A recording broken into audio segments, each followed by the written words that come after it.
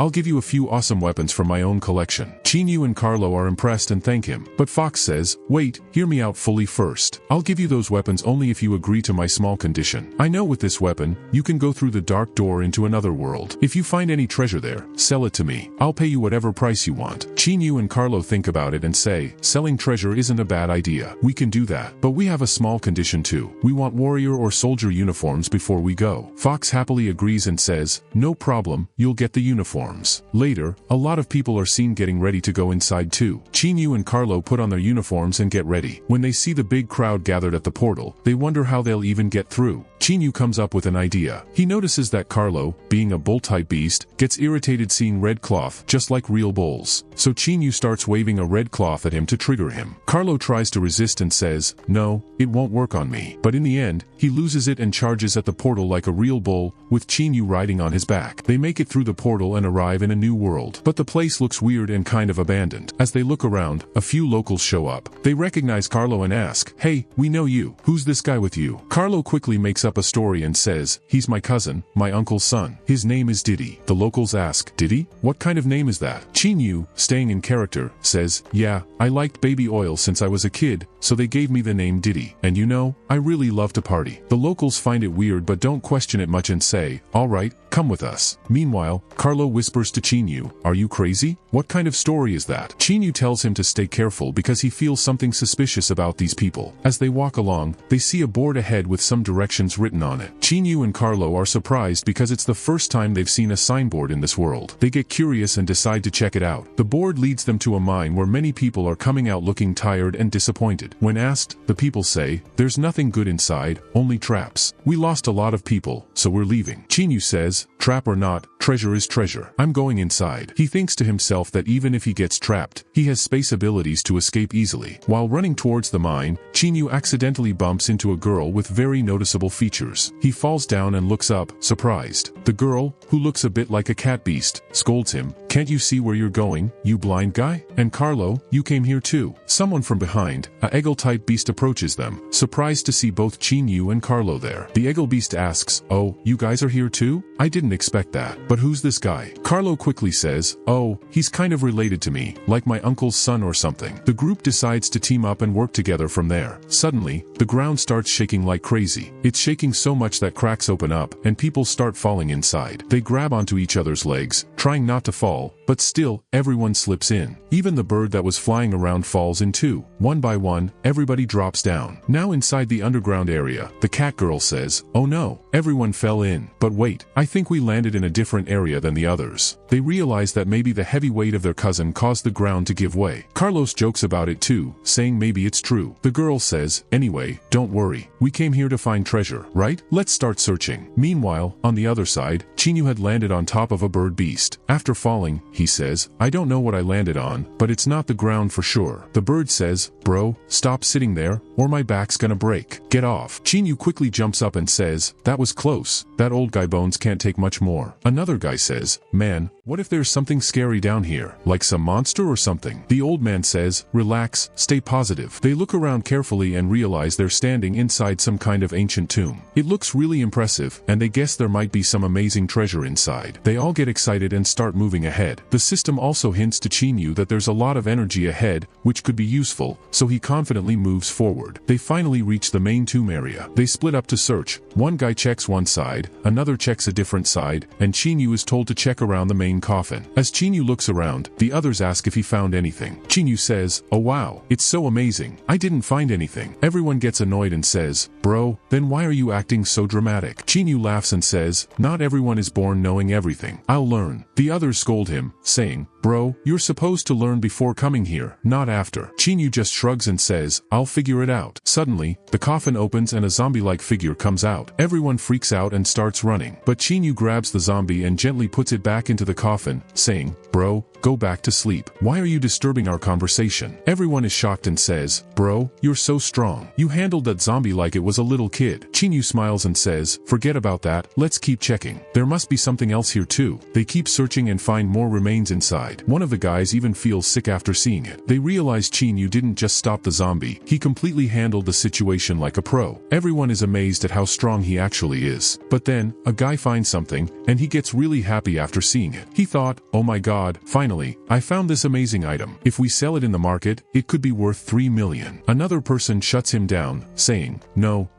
it's not 3 million, it's worth 300,000. The guy insists, no, it's worth 3 million. The other person says, calm down, we know it's worth 3 million, but because of that guy, what's his name, Diddy or something, we'll just say it's worth 300,000 and give him a little, and keep the rest for ourselves. The guy agrees. The old man adds, yeah, 300,000 sounds about right. When we sell it, we'll split the money. The main character understands they are being lied to. The item is worth much more, and they are just trying to cheat him. He recalls what Carlos said before coming here. These people are tricky. They will try to steal from you. But for now, he decides to stay with them because he doesn't have much experience in finding things in this area. He stays with them, and whatever happens. They go to different coffins one by one. At the first coffin, they don't find anything. At the second, nothing. They reach the third coffin, and still nothing. But when they reach the fourth coffin, it's strange. It has something unusual on top, and it looks dangerous. Just then, a ghost comes out of the coffin, and the old man says, this is a high-level ghost. Our regular attack won't work here. Don't worry, I'll use a fire attack. That should scare it off and we can leave. But when he uses the fire attack, the ghost counters with an ice attack, freezing the fire. The old man is shocked. What the heck? It froze my fire. The ghost speaks, saying, you all have weak energy. I need strong energy, so you all will be eliminated. She's about to attack them when she notices the main character. She says, wait, this one has strong energy. Let's see what happens with him. The main character gets nervous, thinking she might attack him next, and asks the system to update his level and strengthen his mental power so he can fight. Then the ghost soul comes out of her body. To fight her, he needs to become a spirit himself, and the system tells him this is an out-of-body experience. As he enters this spirit form, he realizes he can now see her as a beautiful woman. The ghost says, hello, how are you? It's nice to meet you. You're not like others. I've been guarding this place for a long time, and it feels like you are special. The main character realizes she's talking about someone who's been in deep sleep for a long time, and that's how I get points. The ghost says, you want to know more about that person? If you help me with something, I'll tell you. He asks, what do I need to do? She says, it's something simple, just do something fun with me and I'll tell you everything. He laughs and says, oh, you should have said that earlier. I would have started right away. She says, take it easy, it's just a little fun. Go a little slower, it hurts. Chinyu says, it feels a bit painful the first time. Then the ghost says, just keep doing it like that, it feels nice. And she really enjoys the foot massage. She says, I give you 5 stars, you really made my day. Getting a foot massage from you felt really nice. Our main character says, since childhood, people used to hit me a lot, so I learned to comfort myself. I even used to give myself a massage to relax. The ghost says, oh man, but later, I'll need more massage like this from your hands, though I don't think that's possible. Our main character says, well, you're a ghost, and when you're reincarnated, you'll see that there are special clubs for massages where they'll be ready to give massages to every part of your body, 24 hours a day. Then the ghost says, oh man, my body is slowly disappearing. Every ghost has their own attribute. My fire attribute makes me feel warmth inside, and that warmth is what helps me keep from disappearing. The main character asks, wait, so you were asking me for a massage earlier, but you're a ghost? She replies, yes, I died a long time ago, and now I'm just trying to find peace. I'm asking you for a massage so my soul can be freed. She continues, before I leave, let me know why you need me. Our main character says, well, okay, if your soul disappears, all the things you have will be mine. The ghost replies, take them. I'm already dead, and once I'm reincarnated, I won't care about any of this. But if you want to know about that amazing person, the one who created all this, I can tell you. The main character says, tell me more. The ghost explains, stay away from that person, because he's really powerful. Because he has sacrificed many people to become immortal, and I'm one of them. You should be careful, don't mess with him. The main character reassures her, saying, don't worry about me. I came here for a reason, and I'll handle everything. You found peace, so go and live your new life. The ghost thinks to herself, only he can give me liberation, the one who has endured so many hardships. I don't know how much pain this boy must have gone through. I hope, if I'm reincarnated, I can meet this boy again. And then the ghost completely disappears, and the soul of Chinyu returns to his body. The others who were there ask, hey, you're back. Chinyu replies, yeah, when I wasn't in my body, did you mess with it? They joke around, saying if it was the girl, things would have been different. Chinyu assures them he's not crazy and that everything's fine. They ask what happened with the girl, and Chinyu says, nothing much, just gave her a bit of a massage, and she moved on. He thinks to himself that maybe the others didn't see everything that happened between their souls, but he does know there's someone more powerful ahead. They continue to move forward and reach an area where they had split up earlier. Another group, including the cat girl and Carlo, arrives in the same area. They start hearing sounds and realize someone is falling toward them. Chinyu and his group fall into their area. Chinyu lands on the cat girl and jokes, wow, it's so soft here. She quickly says, hey, look where you're falling. Chinyu laughs and says, "This is fun." Then Carlo joins in and says to Chinyu, "Where have you been? We missed you. If something happened to you, what would I tell Uncle?" Chinyu just laughs it off and they hear something strange. Suddenly, a strange, root-like tentacle appears and starts attacking them. They realize it's coming from a tree that belongs to the owner of this area. The tree has captured several people and is draining their energy, leaving only bones behind. The cat girl warns everyone to leave, but no one moves. She asks, "Is treasure more important to you than your lives?" The others say, "We'll handle the tree first, then take the treasure." Carlo asks Chinyu, "Should we leave or stay for the treasure?" Chinyu says, "I'm staying. I want the treasure, and I'll fight for it." Chinyu activates his abilities, making a shield and attacking the tree. The tree gets angry and starts focusing all its attacks on Chinyu. Chinyu fires back, and the others take the chance to escape. Carlo thinks just how strong Chinyu is. In the middle of the fight, Chinyu talks to the tree, saying, "You've drained so many people's energy, and now you'll pay for it." The tree gets even angrier and releases a strange energy attack. Chinyu stands his ground, saying it won't affect him. But as the attack hits, and that attack was affecting Chinyu's spirit. But suddenly he starts feeling something strange, like he's getting a deep, soothing massage. Chinyu realizes that the tree's attack is actually increasing his mental strength, and he starts to enjoy it. He gets even more confident and decides to use this newfound strength to defeat the tree. The tree, realizing it's not having the desired effect, and he says, "Sorry, I didn't mean to, forgive me." Our main character says, "I'm not going to forgive you, I'm going to finish you off." He grabs the enemy and throws him to the ground, smashing him into the earth, causing the ground to crack. The others almost fall into the cracks, and Carlo warns him, "Careful. The ground is breaking, you'll fall down." But it's too late, the ground has already cracked, and both the tree and our main character fall to the lower floor. There, they encounter a group of killers who were already waiting, including Golden Killer and another guy called Iron Tiger. Golden Killer asks, "What are you doing here?" Iron Tiger replies, "I came for the treasure, just like everyone else. Maybe I'll find something too." A third person, Healer, is also there, thinking I'd come quietly for the treasure, but now he wonders if he'll even be able to get it with all these killers around. Meanwhile, the killer, who's deep in thought, thinks, "I have to finish my mission for the Holy Lord. These guys might interfere, but I'll handle it." Iron Tiger tells Healer, "If you finish this guy, you'll get 15 million, but I'll need 20 million to help you with that." He's ready to attack, but just then, that tree crashes down, surprising everyone. The tree swallows our main character, and inside, Chinyu says, "Get me out, or I'll tear you apart." He breaks out from inside the tree's belly and attacks it, causing a big scene. The three killers watch in shock, thinking, "Wow, this guy is crazy strong." Healer prepares his attack and asks our main character, "Who are you and what do you want?" Our main character says, "Stop talking, let's fight." They both start attacking, exchanging blows. At first, the fight is pretty even, but slowly, our main character gains the upper hand, nearly defeating Healer. Just then, Iron Tiger steps in, attacking our main character and knocking him away. Iron Tiger says, "Don't worry, Healer, I'm here to save you." But our main character disappears and reappears right in front of Iron Tiger, shoving him aside and sending Healer flying, which causes a big explosion, and smoke fills the area. Our main character stands to the side, waiting for the smoke to clear. The Healer was shocked. He thought, "Who is this guy who suddenly showed up?" But after the smoke cleared, neither of them said anything. Healer wondered if both of them had been finished off in the fight. "That means I'm the only one left," he thought, but Golden Killer, who was also present, said, "It looks like they're both gone. That means it's just us two. We'll have to figure out who the winner is." But the Healer says, "We're not alone. That guy is still there." Chinyu then says, "You guys are sharp. I acted like I was done for, but you caught on." Then Chinyu says, "Oh Tiger, come on, open your eyes. I know you're just pretending to." Then Iron Tiger says, "I thought if I pretended, I could finish my task after you all left. But you caught me." Then the group started talking, and Chinyu introduced himself. "Yes, I'm a great student. You people, like thieves, come and steal things from others, but I won't let you off." Then everyone says, "You came here to do the same thing too, didn't you?" So Chinyu says, "I didn't come here to steal or anything, I just came for a little adventure." Then the three of them start talking among themselves, saying, "Looks like this guy is here to mess with us. How about we team up and deal with him first, then fight each other later?" Chinyu thinks, "These guys are high level. If they team up, it's going to be a real problem for me." Chinyu, however, was not happy with that idea. "Why do you want to fight me? I haven't done anything to you. I only gave you a little lesson. You guys really want to challenge me." But they attacked him all at once, but Chinyu dodged their attacks and started running away. They chased him, but Iron Tiger blocked his way and said, "You can't escape now." Chinyu fought back, using all his strength. He started landing heavy blows, and Iron Tiger realized that Chinyu was stronger than he had expected. "His power is too much for me," Iron Tiger thought. Chinyu said, "Enough games, it's time to finish this." Then he gathered all his strength and launched a massive attack, throwing Iron Tiger high into the air. Just then, the Golden Killer appeared and attacked Chinyu from behind. He grabbed his neck, making it look like he was done for. But then they all thought, "We've finished him off." They tossed him aside, thinking they had won. But then, something surprising happened. Chinyu was still alive. He had faked his death again and was in the tree, trying to find something. He pulled out a glowing gem from the tree, which everyone called the immortal gem. Chinyu said, "I knew there was something strange about this tree. I could feel it." The others were shocked. "So, you were pretending to be dead while taking the immortal gem from the tree," they exclaimed. "We need to get it back." But Chinyu started checking for more gems. Golden says, "We're standing right in front of him, but he's ignoring us. Quickly, grab him and take the immortal gem." But our main character says, "I've gotten everything I need. As for you guys, I didn't show my real power yet, but now I'll show you what I'm really capable of." With that, he prepares a bunch of weapons and points them at the others. He starts shooting, but the others manage to dodge the bullets. After that, the healer tries to attack from behind. The main character realizes this and uses his teleportation ability to appear right behind him and attacks. But Iron Tiger saves him, and Golden thinks to himself, "What's going on with this guy? He's attacking from every direction, front, back, with weapons, or just using his hands. We can't even handle him with the three of us. If we don't finish him off now, he'll become a huge problem for us later." Meanwhile, Carlo, hearing the sound of the battle, realizes the main character is still alive and says, "I thought he was done, but looks like he's still around." He's happy to have found a treasure trove of gold and silver. He mentions to the others that they can split the loot when they meet up. The cat girl warns him that the dog team might attack them, and sure enough, the dog soldiers are ready to strike. Carlo seems confused, but the cat girl explains, "They don't consider us teammates. Whoever has more gold or silver, they'll try to take it from them." Cat girl says, "Don't worry, I'll save you." Carlo agrees and she prepares a bomb. She tells everyone, "Close your eyes," and throws it. The bomb doesn't explode but releases a bright light, blinding the dog team for a few moments. "Let's go," the cat girl says, grabbing Carlo's hand. "We have a short window to get out of here." They quickly move out, heading in a direction Carlo suggests. They're going to meet Carlo's distant relative, someone who can help them make it out with more people on their side. Meanwhile, the main character is still dealing with the three attackers, evading and countering their moves. The Golden Killer tells the others, "His attention is on me. Let's quickly attack from behind." They try to outsmart him, but the main character uses his teleportation skill again to stay ahead of them, saying, "You can't sneak up on me. I'll always be behind you." And then Chinyu attacks him, but Golden then launches an attack, and this one is much more powerful. The main character gets hit, but he isn't finished. He responds by spitting on his hand and says, "This is my last move." The liquid in his hand starts to burn, and the attackers realize the danger. They can't take him lightly anymore. As the hand burns, the enemy starts screaming in pain. Our main character says, "That's not it. There's a lot more burning left." He then prepares a blade in his hands and starts attacking the enemy, landing several blows on the Golden, who tries to dodge each one. In the end, our main character is ready to deliver a final, powerful blow, but the Iron Tiger steps in and saves him. The Golden, who had his hand burned by liquid, is in so much pain that he decides to cut off his own hand to stop the agony. He then tells Healer, "Be careful, this liquid is deadly." Healer reassures him, saying, "Don't worry, as long as my sword is here, this liquid can't hurt me." Our main character, not backing down, says, "Oh, so that's how it is?" He then decides to use a special attack to counter the sword and release more poison, which heads straight towards Healer and the others. While the sword users try to block it, they notice something strange. The Iron Tiger is melting from the poison, and they realize it's not just any attack. Our main character taunts them, saying, "Where do you think you're going?" And then he attacks them again with his spit, but they try to dodge his attack again. They notice that even their swords are melting from his attack. If this keeps up, they might be finished too. Iron Tiger, who has half his face burned, says, "If I'm going down, I'll take you with me." Hand over the immortal gem. He tries to attack our main character, and pushes him back. Iron Tiger keeps demanding the gem, saying it can heal his wounds. Our main character notices a new power in Iron Tiger and realizes that his strength is much stronger now. It's even difficult for him to keep up with Iron Tiger's Tiger's attacks. At this point, our main character decides to use the blood-balling demon technique. The technique makes him incredibly strong, and he easily throws Iron Tiger aside. The other two see this and realize that he's become a much stronger opponent. Our main character continues to attack, saying, "You forced me to use this technique. I was letting you off easy, but now you've crossed the line." Iron Tiger, realizing he's at a disadvantage, starts to panic. He asks, "What technique can I use to stop him?" Just then, Chinyu comes over and starts beating him up. The other two think, "Good thing he didn't pick us." Chinyu is seriously thrashing Iron Tiger, and Iron Tiger says, "Help me out here." The Golden, on the other hand, sees that there's no way out and decides to use a small bottle he had been carrying. He throws it towards Iron Tiger, who sees the bottle and says, "No, you can't be serious. Not that." As the bottle breaks, fire erupts from it, setting both Iron Tiger and our main character on fire. And the scene ends with everything burning around them, and they all look at the chaos unfolding. Healer says, "Oh no, Tiger's gone." But Golden said, "Hey, but the boy is gone too, right? We both survived, and that's the bigger deal. Do you want to die?" The healer says, "No, let's go." Just then, from inside the fire, Tiger's voice is heard, "I won't spare you too. I will take my revenge." They both look at each other and say, "What? Tiger's still alive after everything? He was burned to ashes but still left a message, saying he will get his revenge." Meanwhile, the main character, Chinyu, isn't affected by the fire at all. He's still alive and realizes that this fire is not ordinary. It can burn both souls and bodies. If someone dies from this fire, they can't come back to life. Chinyu thinks, "Thank God, I've learned a lot from the demon essences and got a bunch of abilities. That's why I'm still alive. But if this fire keeps burning my body, I might die. I need to figure out how to stop this fire." He turns to ask one of the guys, but they're too scared of him to answer. They start running in different directions. Chinyu follows the Golden, asking, "Hey, wait, how do we stop this fire?" But as soon as he touches the Golden Soldier, the fire affects him, and he burns to death. Chinyu is like, "I just wanted to ask him, and now he's gone too." The other guy, Healer, runs far away but stops when he feels something strange, like someone's coming. Chinyu breaks through the wall and says, "Hey, I'm not here to hurt you, just answer my question. How do we stop this fire?" Healer, seeing a chance to escape, says, "I don't know, but if you let me go, I'll find someone who knows and tell you." Chinyu says, "Fine, go ahead," but then suddenly attacks him, saying, "If you think you're leaving me alive, I won't leave you alive either." But Chinyu finishes him off. Now all three of them are gone. But the fire is still burning, and Chinyu is starting to get worried. "I really might die from this fire," he thinks. Then, the cat girl and others show up, and they say, "We found a lot of loot, but wait, what's happening to your body? Why is it burning?" The rest of the team, who wanted to steal the loot, also show up, saying, "We're teammates, right? Let's divide the loot." Chinyu, still burning, is urged by Carlo, "Come on, show them your real strength." But Chinyu's body is now almost entirely burnt away. Then the old eagle says, "You were saying some strong guy would save you, but he's the one who got taken down instead." The cat girl, seeing this, says, "I thought he would save us, but now he's gone." Carlo shouted, "Bro, don't mess around like that. We were supposed to make it big together. You even stood up to the faceless organization. How could you be gone now?" The cat girl stood quietly, wondering, did I back the wrong person? The birdmen moved closer, not giving them a moment to rest. Their leader smirked and said, "Catgirl, just take out that silly bull. Be smart and stick with me. I'll keep you safe." She glanced at Carlo, who was still crying over Chinyu's ashes, then tightened her fists. The three birdmen stared at her with obvious intentions. One of the dogmen spoke up, "Hey, weren't we sharing the loot? Don't back out now." The white-feathered birdman grinned, "Once she's alone, we can do whatever we want." The dogmen looked at each other and turned toward her. The catgirl realized she'd walked into a trap. Meanwhile, Carlo kept sobbing loudly. Fed up, she marched over and gave him a quick smack. "Pull yourself together," she said. Then she faced the 6 enemies. "I'll hold them off. You get out of here." Without waiting for an answer, she rushed forward. But the odds were against her. They had more numbers and strength. As they surrounded her, one birdman teased, "Why protect that fool? He only helped you once, and it was by mistake. You really think you owe him that much?" The birdmen kept taunting and attacking. Soon, her robe was ripped, but she stood her ground. "I'd rather stand by a friend than team up with creeps like you." Angry, the white-feathered birdman yelled, "Creeps? Fine, I'll show you what that means." In a flash, the catgirl was held down by the dogmen. Carlo could only watch, feeling helpless. For the first time, he really wanted strength. Then a voice in his head asked, "Do you want to save her, no matter what it takes?" He nodded without thinking. Suddenly, a figure appeared behind him. It was Chinyu, back on his feet. He pushed the dogmen away and laughed. "All right, kid, your buddy's back. What you drop doesn't always stay gone." Before the dogmen could react, they were taken out. Carlo, a bit dazed, looked up in amazement. "Bro, you're okay," he said. The birdmen stood frozen, eyes wide. Chinyu, looking skinnier, gave off a cold, intense vibe. He grinned and said, "Want to know how I came back?" They nodded without thinking,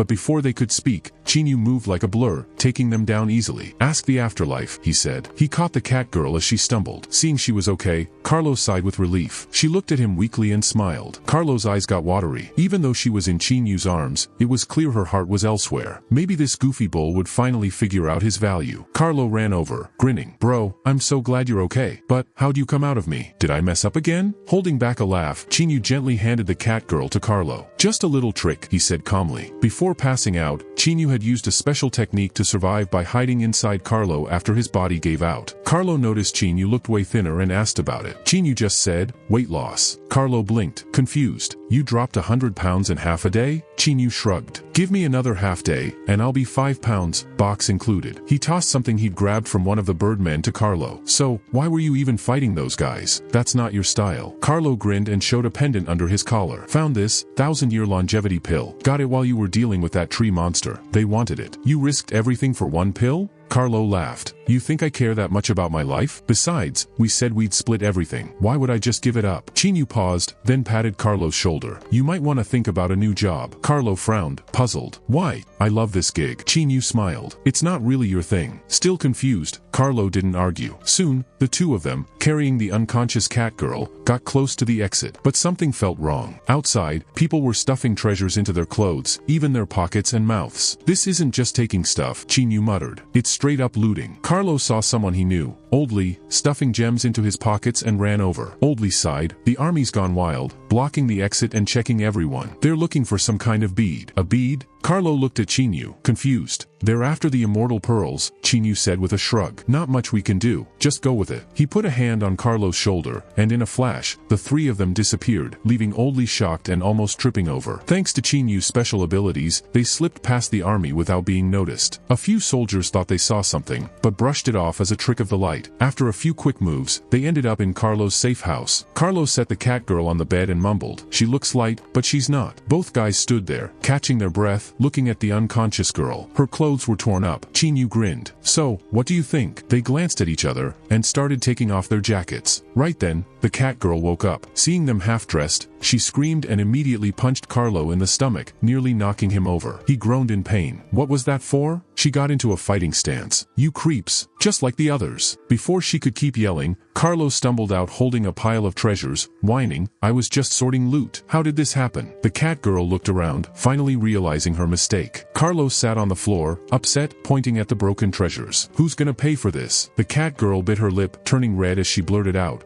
I'll marry you, okay?" The words hung in the air, and Carlo's face went bright red. Chinyu let out a low whistle. "Wow, boss, with offers like that, no wonder you're doing great." Later, as they walked, Chinyu was still chuckling. "Seriously? A girl proposes to you, and you bolt?" Apparently, when she said it, Carlo had freaked out and vanished right away. "Let's just focus on selling this stuff," Carlo muttered. "Things are about to get crazy, and it'll be tougher to move goods later. We're wasteland cultivators, we gotta stay sharp. A beautiful girl wants to be with you forever, and you're scared?" Chinyu teased. His mind wandered to Tangling, a touch of sadness creeping in. They exchanged a look inside. "Women," Carlo said. "They either make your life better or mess it up." Soon, they reached the old fox's weapon shop. The door creaked open, and the old fox's usual laid-back face appeared. "Who's there? What do you want?" he called out, then perked up when he saw them. "My favorite customers. What treasures have you got today?" Chinyu got right to it. "No chit-chat, just name your price." Carlo handed over a wooden box. The old fox glanced at it, sensed something special, and quickly put on gloves before opening it. Inside was a perfectly round pill glowing softly, a longevity pill, boosted by a formation that had soaked up spiritual energy for centuries. It was super rare. "This could go for 20 million, the old fox said. "Maybe more, but even at that price, it's hard to find." "Don't try to shortchange us," Carlos said. The old fox laughed. "Trick you? No way. We're partners. I'm all about long-term trust. This could sell for 30 million, maybe 50 if I find a rich guy desperate for more time. But if that doesn't work out, I'm the one who loses." He paused, then made his offer. "So, I'll give you 30 million. Best price you'll get. Just throw in another 5 million worth of goods as a bonus. We'll call it square. I'm building connections here. Trust leads to more deals, more friends, more money. Even if I lose a bit, it's worth having you too." The old fox, though clever, clearly valued loyalty. Chinyu agreed right away. They shook on it. The old fox grinned and said, "Mr. Chin, it's rare to meet someone so sharp and quick. I'm looking forward to more deals with you." Chinyu laughed. "No need to get fancy. If you ever need me, just hit up Old Bull. He knows how to find me. The old fox smiled wide. Perfect. That's what I wanted to hear. Despite the friendly chat, both guys were quietly trying to get the upper hand, each thinking they'd come out ahead. Later, Chinyu got back to Carlo's place, a suitcase full of cash in hand. Chinyu opened the suitcase, letting stacks of cash spill out. All done. 3,500 bills. 2,000 for you, 1,500 for me, and an extra 500 as a thank you for your help. Carlo hesitated. No, we said we'd split it even. I couldn't have done this without you. Chinyu patted his shoulder. You earned it, just for sticking to your word, even when it was risky. This 5 million is yours. Seeing that Chinyu wouldn't budge, Carlo took the money. As he happily tossed bills around, Chinyu noticed Catgirl asleep on the couch. A small smile crossed his face as an idea popped up. It was midnight. They'd given her the bedroom, so Chinyu and Carlo were crashing in the living room. Even in his sleep, Carlo mumbled, my money, my money. Catgirl quietly got up, looking at the two. Your money? Not for long, she whispered. She pulled a chain out of nowhere and locked the suitcase to both of them. Much better. A stash this big needs protection, she said, satisfied, before heading back to bed. The second the door clicked shut, Chinyu and Carlo sat up. Chinyu smirked. Old bull, you got it wrong this time. Carlo blinked. Doesn't make sense. A desolate one wouldn't just leave the money alone. Chinyu grinned. Maybe she sees something worth more than money. Carlo blinked again. What's worth more than money? Chinyu just shook his head. Figure it out, he said, lying back down. Meanwhile, Catgirl slept peacefully, more relaxed than she'd been in a long time. With everything sorted, it was time for Chinyu to head back to the academy. I sent the money to your account. Double check it, Carlo said. Chinyu checked his phone, saw the transfer, and nodded. Got it. I'm outta here. Catch you later. He waved and walked off. Somewhere else, a wild chase was going down. A bunch of armored trucks were hot on the trail of a beat-up gray car zooming through the wasteland. The car was barely holding together. Suddenly, a masked guy in one of the trucks pulled out a rocket launcher and took aim. Target locked. The rocket shot out, blazing through the air and smashing into the gray car. The car burst into flames, flipping hard before crashing. The armored trucks didn't slow down. They sped up and circled the wreck. The car door flew open. A few banged-up people crawled out. If Chinyu had been there, he'd have known them right away. Kong Chi and the senior students who had bet against him. One of them, the driver, was stuck, his leg trapped under the wreckage. The others rushed to help. Kong Chi shouted, "This is our fight. Whatever you want, come at us, but leave innocent people out of it." His words got no response, just another rocket heading their way. Heart racing, Kong Chi activated his spatial displacement weapon. The rocket hit a blue energy shield, vanished, then popped up right above another armored truck, which blew up on impact. No one made it out. Furious, the remaining attackers fired a ton of missiles back. The area got hammered, and the gray car was blasted to pieces. The trapped driver didn't make it. The survivors scattered. Seeing their friend go down, their sadness turned to anger. One of them, a canine student, yelled, "You jerks. That guy wasn't part of this, he was just helping us." A tall, masked Tiger Clan guy stepped out and smirked. "This isn't a game. It's do or don't. No giving up. You're looking into the faceless assassins, right? Well, here we are. What's the issue?" Kong Chi stayed quiet. The mission had gone totally wrong. They'd made a bet to take out YRC, but someone else got to him first. Now, while trying to make up for it by catching other assassins, they were the ones being chased. The masked guy took off his helmet. "I heard Longting Academy has some tough folks. Let's make it fun. Beat me, and we'll let you go." If Chinyu had been there, he'd have recognized him right away. Tai Lang, son of Tai Hu, a rank 6 expert Chinyu had once taken down. The students knew the odds were bad, but it was their only chance. The canine student didn't wait. He charged Tai Lang, jumped up, and aimed a flying kick right at him. Tai Lang laughed. Weak move. He used his ability, martial arts shadow, Tam Lang, and threw a punch toward the student's stomach. But in a flash, the student vanished. Tai Lang's punch hit the ground, cracking it. He paused. A space trick. The student popped up behind him and swung again. Tai Lang spun, barely dodging, braced with one hand, and kicked out, missing again. He glanced at Kong Chi, who was using his power nearby. "You kid," Tai Lang muttered. "I didn't see that coming." Kong Chi wasn't playing fair anymore. "Everyone, go for it." The rest of the team unleashed their abilities, all hitting Tai Lang at once. Vines shot up from the ground, trying to trap Tai Lang, followed by sniper shots that missed. Tai Lang dodged everything easily. Watching this, Kong Chi felt a shiver. A rank 5 expert was way out of their league. Still, Kong Chi didn't quit. He quickly teleported the canine student above Tai Lang and used his numbness ability. Tai Lang just smirked, dodging the attack and tossing a purple orb at Kong Chi, who was farthest away. Tai Lang thought, if I take him out, the rest will crumble. Let's make this fun. Kong Chi barely reacted in time, teleporting the orb back at Tai Lang. But Tai Lang wasn't bothered. He even grinned. It's a trick, Kong Chi realized too late. The orb hit Tai Lang with a soft thud, doing no real harm. It was just a distraction. In a flash, Tai Lang appeared next to the canine student, grabbed his wrist, and landed a hard punch to his face, sending him flying and coughing hard. Kong Chi softened his fall with teleportation, but the student was knocked out. The other three were shaken. The gap between them and a rank 5 was real and scary. Tai Lang laughed. Space tricks are cool for sneak attacks, but you've used the same move over 20 times. Did you think I wouldn't notice? Kong Chi felt hopeless. They were outmatched. He was rank 4, the others were rank 3s, and they were up against a beast. But they had one last plan. With flames in his hands, Kong Chi shouted, "Enough talk. Come at me." Tai Lang laughed. "You've got nerve. Fine, I'll take you down first." He charged, dodging vines, bullets, and space traps like they were nothing. In a second, he was in front of Kong Chi, throwing a full-force punch. Kong Chi reacted just in time, creating a glowing space barrier. Tai Lang's fist went through, and came out the other side, smacking his own face. The hit sent Tai Lang flying, spitting as he crashed. Kong Chi yelled, "Now, do it." His team jumped in. Right away, the others attacked. Vines wrapped Tai Lang, and a sniper shot followed. But Tai Lang didn't budge. As the bullet got close, he broke free and caught it midair. Kong Chi's eyes lit up. This was their moment. He moved fast, creating 5 glowing rings that locked onto Tai Lang's arms, legs, and neck. Tai Lang's face changed. Space abilities weren't usually strong, but closing a rift could cause serious damage. Kong Chi clapped his hands, and the rings snapped shut, unleashing a sharp force that tore into the ground. Just when Kong Chi thought it was over, Tai Lang's voice cut through. "Close call, but if that's all you've got, I'm not worried." Everyone froze. Tai Lang was still standing, unharmed, now in a different spot. He laughed smugly. "If that girl's vines had been a bit tougher, I might have been in trouble." Then he noticed golden strands falling from the sky. Wait, was that his hair? He touched his head and realized he'd been shaved bald in the attack. For someone who cared about his looks, it was a huge insult. Tai Lang lost it, charging straight at Kong Chi, ignoring the others like they didn't exist. He grabbed Kong Chi by the throat and snapped, "Think you're smart with your space tricks? Go on, try it again." Kong Chi, struggling to breathe, choked out, "A real man can be taken down, but not humiliated." Tai Lang laughed. "You shaved my head and now you want respect? Fine, I'll finish you." Before Tai Lang could land a hit, a taxi came out of nowhere and crashed into him, sending him flying. Chinyu stepped out, rocking a thick gold chain, looking annoyed. He glanced at Tai Lang on the ground and snapped at the driver. "Hey, you trying to cause trouble or what?" The driver argued, "Watch it. I told you when you got in. The brakes are shot." Chinyu lost it. "Then why are you driving around in a crowd? Trying to scam me for repairs?" "I was just helping," the driver said. Chinyu pointed at Tai Lang. "You just made things worse." One of the students finally recognized him. Chinyu?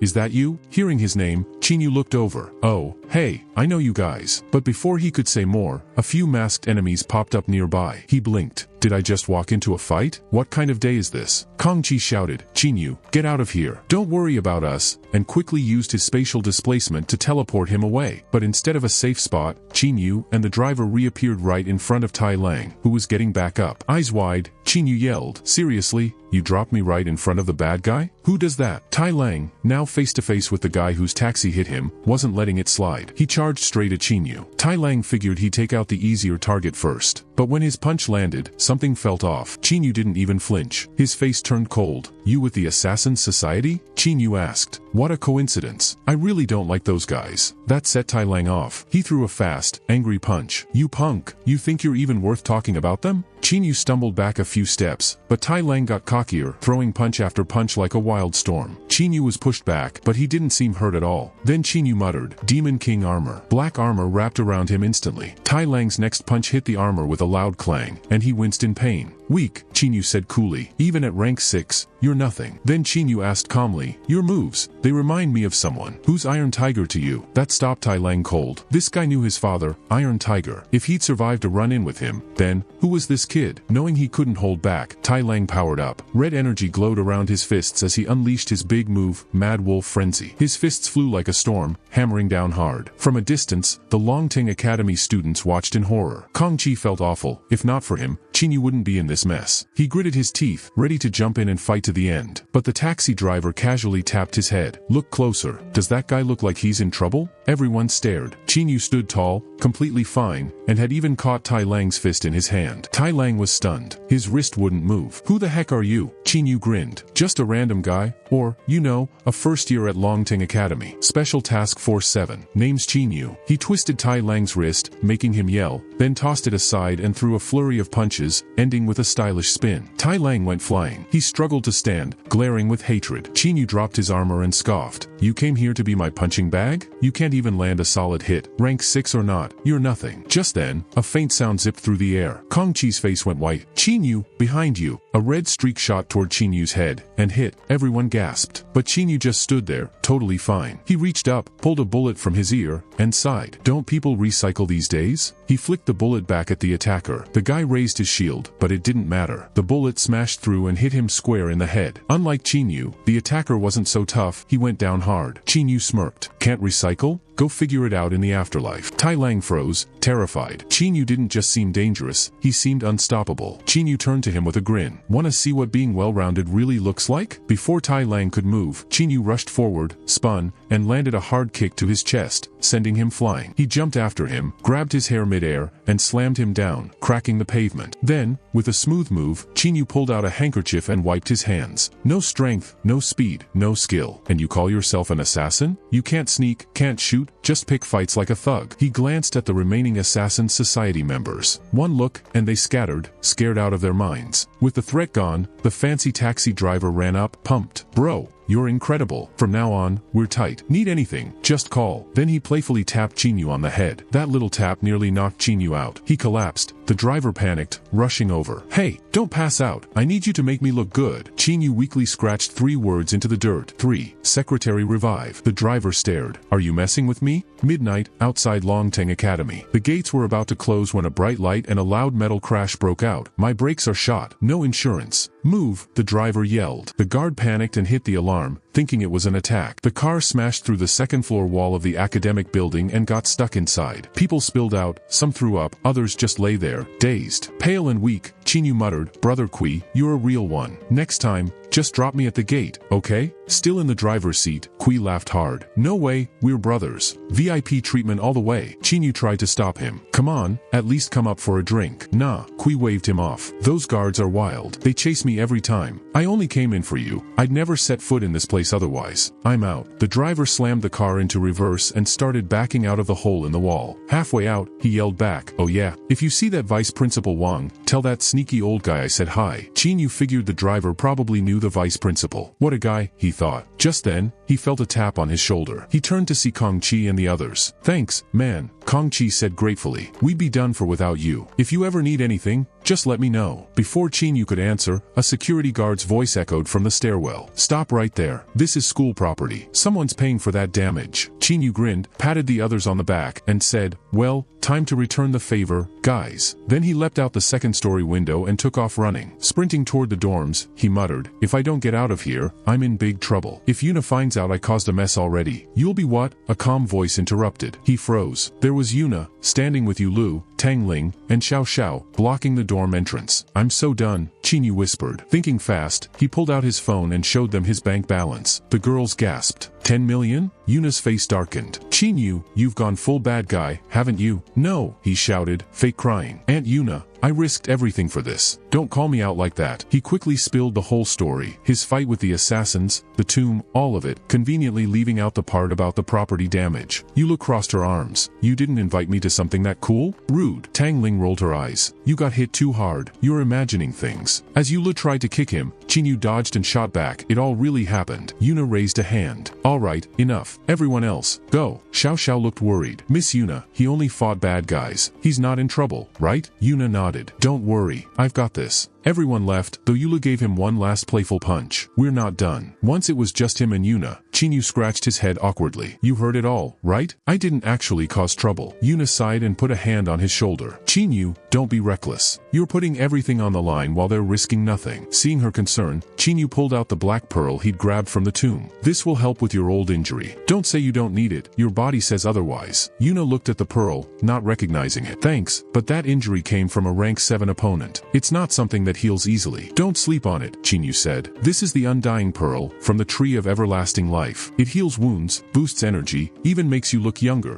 Pretty much magic. Yuna laughed at his big sales pitch but took the pearl anyway. Well, thanks, she said. You're too polite, Aunt Yuna. Chinyu chuckled and waved her off. Don't get all formal. It's weird. Yuna smiled. Fine. I'll hold on to that money for you until you're older. Chinyu groaned inside. Not this again. That night, Yuna started using the undying pearl to work on her injury. The next day, Chinyu was back at school, and back to being the girls' practice partner. By now, they could handle him easily, even chatting while sparring. Chinyu slid in, grabbed her under the arms, and tickled her like crazy. Yula collapsed, laughing too hard to fight back. Chinyu grinned like a prankster. Yell all you want. No one's saving you. The other two girls hesitated. They knew they'd be next if they stepped in. Just then, a voice called out, "Who says no one's coming?" A glowing horse made of red-purple energy charged at Chinyu. Startled, he pushed Yulu toward Xiao Xiao and jumped away. The energy horse slammed into the wall, leaving a huge hole. Chinyu stared, shocked. If that hit me, I'd be done. He turned to see Yuna standing there, looking confident. "I can stop you anytime," she said. Everyone perked up when she showed up. Tangling said, "You've gotten stronger." Chinyu grinned. "Didn't you say yesterday you weren't using your powers?" Yuna shrugged. "I was being stubborn. Anyway, I've got a little thank you gift for you." At the word gift, Chinyu lit up. "Hey, we're basically family. No need to be formal. Is it cash? A car? A house?" Yuna laughed. "That depends on how good you are." She flipped into the air, using Yulu as a springboard. Chinyu, grinning, activated his demonic armor. "So I gotta earn it? I'm game." Yuna didn't answer, she just threw a kick. Chinyu met it head-on, but the force was unreal. He went flying, crashing hard into the ground. Stunned, he gasped, "Hold up, did you hit rank 6? Yuna smiled. "Close. Early rank 7. She leapt into the air again, unleashing a storm of kicks that totally overwhelmed him. Chinyu had thought Yuna was still hurt, but now she was moving too fast for him to keep up. Classic Wild Horse Clan speed. His competitive side kicked in. "Fine, don't blame me for playing dirty." He grabbed her ankle mid-kick, spun her around with his strength, and tossed her across the area. Yuna landed lightly and charged back. Chinyu groaned inside. When will this end? She threw a whip-like kick at his head. He ducked and raised his arms to block, but the armor on his forearms broke, sending pain shooting through him. They locked eyes for a moment. Yuna smiled. "Chinyu, you're definitely ready to take on a rank 6 fighter. Nice work." Chinyu grinned. "Hey, hold on. Where's my gift?" Yuna rolled her eyes and tossed Chinyu a small black box made of some weird material. Chinyu turned it over in his hands. "What's in this?" he wondered out loud. "Too small for a house, and it can't hold much cash." He started to open it. "Stop, don't open it here," Yuna warned, but it was too late. When he popped the box open, a strange red light burst out, sending a wave of dark energy. Tangling,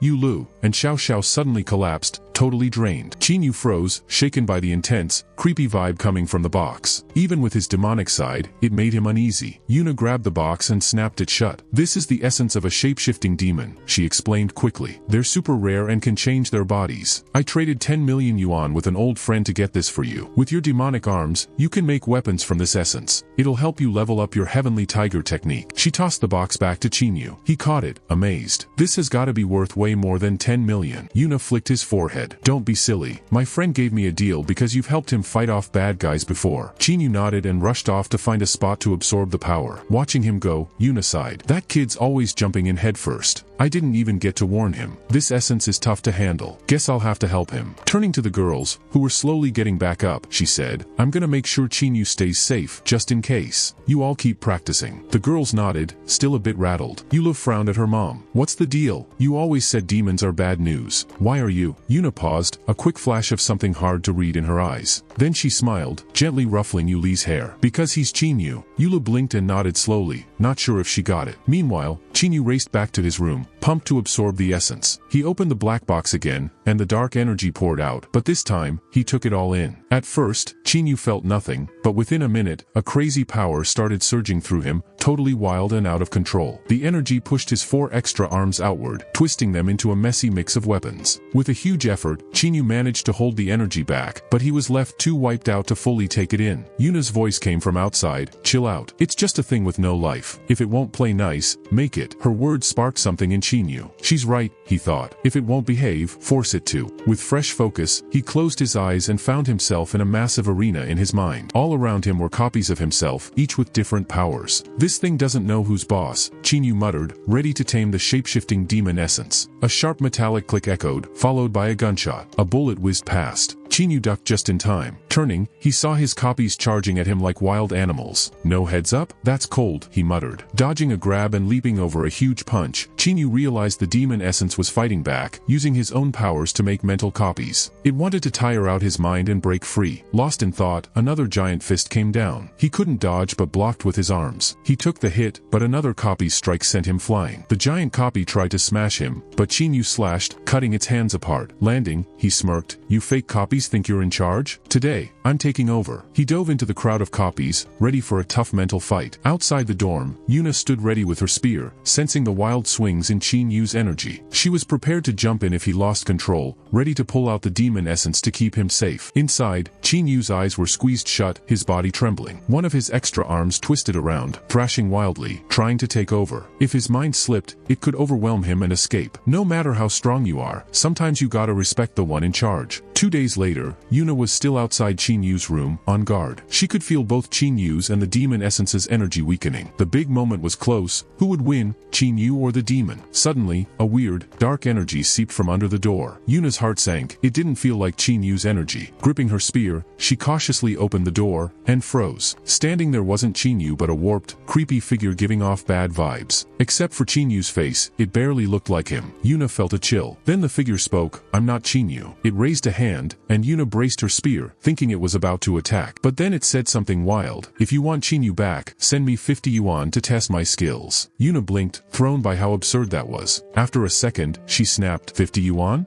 You don't even look worth that. Chinyu dropped the act, grinning shyly. Alright, 5 yuan then. Yuna didn't hesitate. She grabbed her spear and started playfully smacking Chinyu's back, making him scramble around shouting. Finally, Chinyu shifted back to normal and bolted like a flash, yelling, just kidding. Why so serious, auntie? Yuna shouted after him. Serious? You're the last person who's serious. Get back here. Chinyu thought, only a dummy stops now, and sped up. They ran circles around the building until Yuna, out of breath, called out, Chinyu, stop. I'm not gonna hit you, I just want to talk. Chinyu stayed wary. Yeah, sure, that's the oldest trick in the book. Yuna sighed, I swear on the Wild Horse Knight's honor, no hitting. Feeling a bit safer, Chinyu slowly walked over. Auntie Nana, what's up? Yuna paused for a moment, then patted his shoulder. Chinyu, from now on, Yuli's future is on you. Chinyu blinked, confused. Why does she sound like she's saying goodbye forever? Losing someone is the toughest farewell, and Yuna's words left him quiet for a second. Then, blushing, he joked in a playful voice, so that's your big plan. You took me in just to set Yulu up with a great guy. Being a good person is tough, but a good man? Even tougher. Sorry, I'm not biting, I just see Yulu as a little sister. Before he could finish, a sharp smack rang out, followed by his yelp. His face puffed up like he'd been stung. Didn't you say no hitting? Yuna sighed. Do you know why I gave you that demon essence? Chinyu raised an eyebrow. I'd love to know. You told me not to be reckless with it. Yuna looked amused but annoyed. When do you ever listen to me? Chinyu laughed awkwardly. Selective memory, I guess. Forgetting stuff happens, right? He got another playful smack. Knock it off. Looking at him, Yuna went on, I knew you wouldn't listen. So I gave you a secret weapon, a backup plan. But there's something important you gotta remember. Seeing her serious expression, Chinyu quieted down. What's that? Yuna's face turned heavy. Losing someone is lonely and rough. When they're gone, their time stops. The rest of us just keep going without them, until their face and voice fade, leaving just a faint memory. In a way, they vanish twice, once when they're gone, and again when we forget them. She looked at Chinyu and admitted, honestly, when I first took you in, I was thinking about revenge. But I've moved past that now. Chinyu grinned. It's my killer charm and diamond in the rough vibe, right? Instead of arguing, Yuna just laughed and said, sure. That almost threw Chinyu off. Whoa, don't agree with my weird jokes. You're freaking me out. Seeing his reaction, Yuna smiled softly. It's also because of Yulu. You know her feelings for you aren't just friendly, right? Chinyu's face changed. Was he really being eyed as a future son-in-law? Or were they just playing family, with him calling her dad and her calling him little brother? He'd been chill a second ago, but when Yuna brought up Yuli's feelings, he quickly denied it. No way, auntie. Don't pin that on me. Even if you're my aunt, I'll call that slander. Yuna rolled her eyes. When I first took you in, I mostly ignored you, waiting for your demon side to show. Yulu, because of her war memories with her dad, saw you as a stand-in. She couldn't save her father, so she wanted to save you. Chinyu cut in. Save me? She's always beating me up. She hits harder than you. Yuna laughed. She's just trying to toughen you up. up. That's how they roll in the military. She sighed, looking thoughtful. But honestly, you've surprised us all. Sometimes I wonder if you were swapped at birth, or if I grabbed the wrong kid. You don't act like a demon at all. Chinyu thought, swapped at birth? Well, I did show up in this world from somewhere else. Yuna took his hand gently. Chinyu, take care of yourself. Lu and I can't handle losing someone else we care about. Chinyu felt warmed by that, but Yuna's next words snapped him back. Oh, and you skipped school for 2 days and smashed a hole in the classroom wall during that last fight. Don't forget to pay for the damages. Chinyu groaned inside. Great, just a tool. The night went by quietly. The next morning, Chinyu headed to school alone. Why solo? Because when he woke up, he instinctively grabbed his gun and fired at whoever bugged him, so nobody dared tag along. Not far in, he froze. Guns were aimed right at him. Then a small figure rushed at him but bounced back. It was Quan Kia, the youngest Quan's sister. Chinyu picked her up. What are you doing here? Why aren't you in class? Quan Kia stared, then said, Chinyu, that's you? Chinyu glanced around. Where are your sisters? Why'd they leave you by yourself? She snapped out of it. Chinyu, put me down. They're in a fight. I'm grabbing weapons. Chinyu was shocked. A fight? What kind of fight needs heavy gear? You guys have grenade launchers? Soon, with Quan Kia on his back, Chinyu reached the school arena, where a big brawl was going down. Quan Kia explained that some 12th graders accused Quan Xiao and her sisters of using connections and challenged them to this showdown. Chinyu hoped the girls weren't getting beat. Using his strength, he pushed through the crowd, and was floored. Quan Xiao and her sisters were wielding folding chairs, pinning a 12th grade boy to the ground. They looked ready to flatten him. Chinyu was confused but impressed by their skill with chairs and frying pans. That poor guy was about to get squashed. Meanwhile, other 12th graders were going after Lu, but she handled them like it was nothing, which impressed Chinyu even more. What really caught his eye was Kong Chi. He was shielding Tang Ling and telling another 12th grader, dude, listen to me, don't mess with him. The other kid snapped back, Kong Chi, step off. You can't defend the 12th grade's pride. Tang Ling, clearly annoyed, muttered, so irritating, then suddenly appeared behind the 12th grader, reaching for his knife. Knowing things could get messy fast, Chinyu jumped into the arena, grabbing Tang Ling's hand before the knife came out. He turned to the 12th grader and said, Kong Chi's looking out for you. If you don't back off, you're done for. Tang Ling laughed and teased Chinyu. Who knows, maybe, like you, he'll end up my husband. Chinyu gave a weak smile. How's that any better than getting beat? Tang Ling just pouted. The Quan sisters spotted Chinyu and happily stopped fighting to say hi. The beaten 12th grader sneered, dumb dogs, turning their backs on the fight. Before he could finish, he lunged at one of the girls, but Chinyu instantly teleported in front of him, grabbed his wrist, and said coldly, you're calling them dumb dogs? Still cocky, the 12th grader scoffed. What's teleportation gonna do? Come at me if you want to take me down. Out of nowhere, Chinyu landed an uppercut that sent him flying. I'm sending you to the stars, right up there with the sun. Then Chinyu faced the other 12th graders. So, why are you stirring up trouble? One of them snorted, you 10th graders stole our spots in the competition. Why shouldn't we make a fuss? Confused, Chinyu looked at the girls. What competition? Lu answered, the school tournament. Chinyu was even more lost. What's that? Yula stomped her foot. It's a huge tournament with hundreds of high schools and top schools. Like an inter-school sports meet? Chinyu guessed. Yula sighed, sure, let's call it that. Chinyu scoffed, fighting over a spot in some dumb sports meet? Just let those knuckleheads have it. Quan Xiao leaned in and whispered, dummy, the top 10 teams get 10 million in prize money, and the winner gets another 50 million. Chinyu's face lit up. He pounded his chest dramatically. To fight for the school's pride, what an honor. The beaten 12th grader sneered, you only care about the money. This is a once-in-a-lifetime shot at fame and fortune,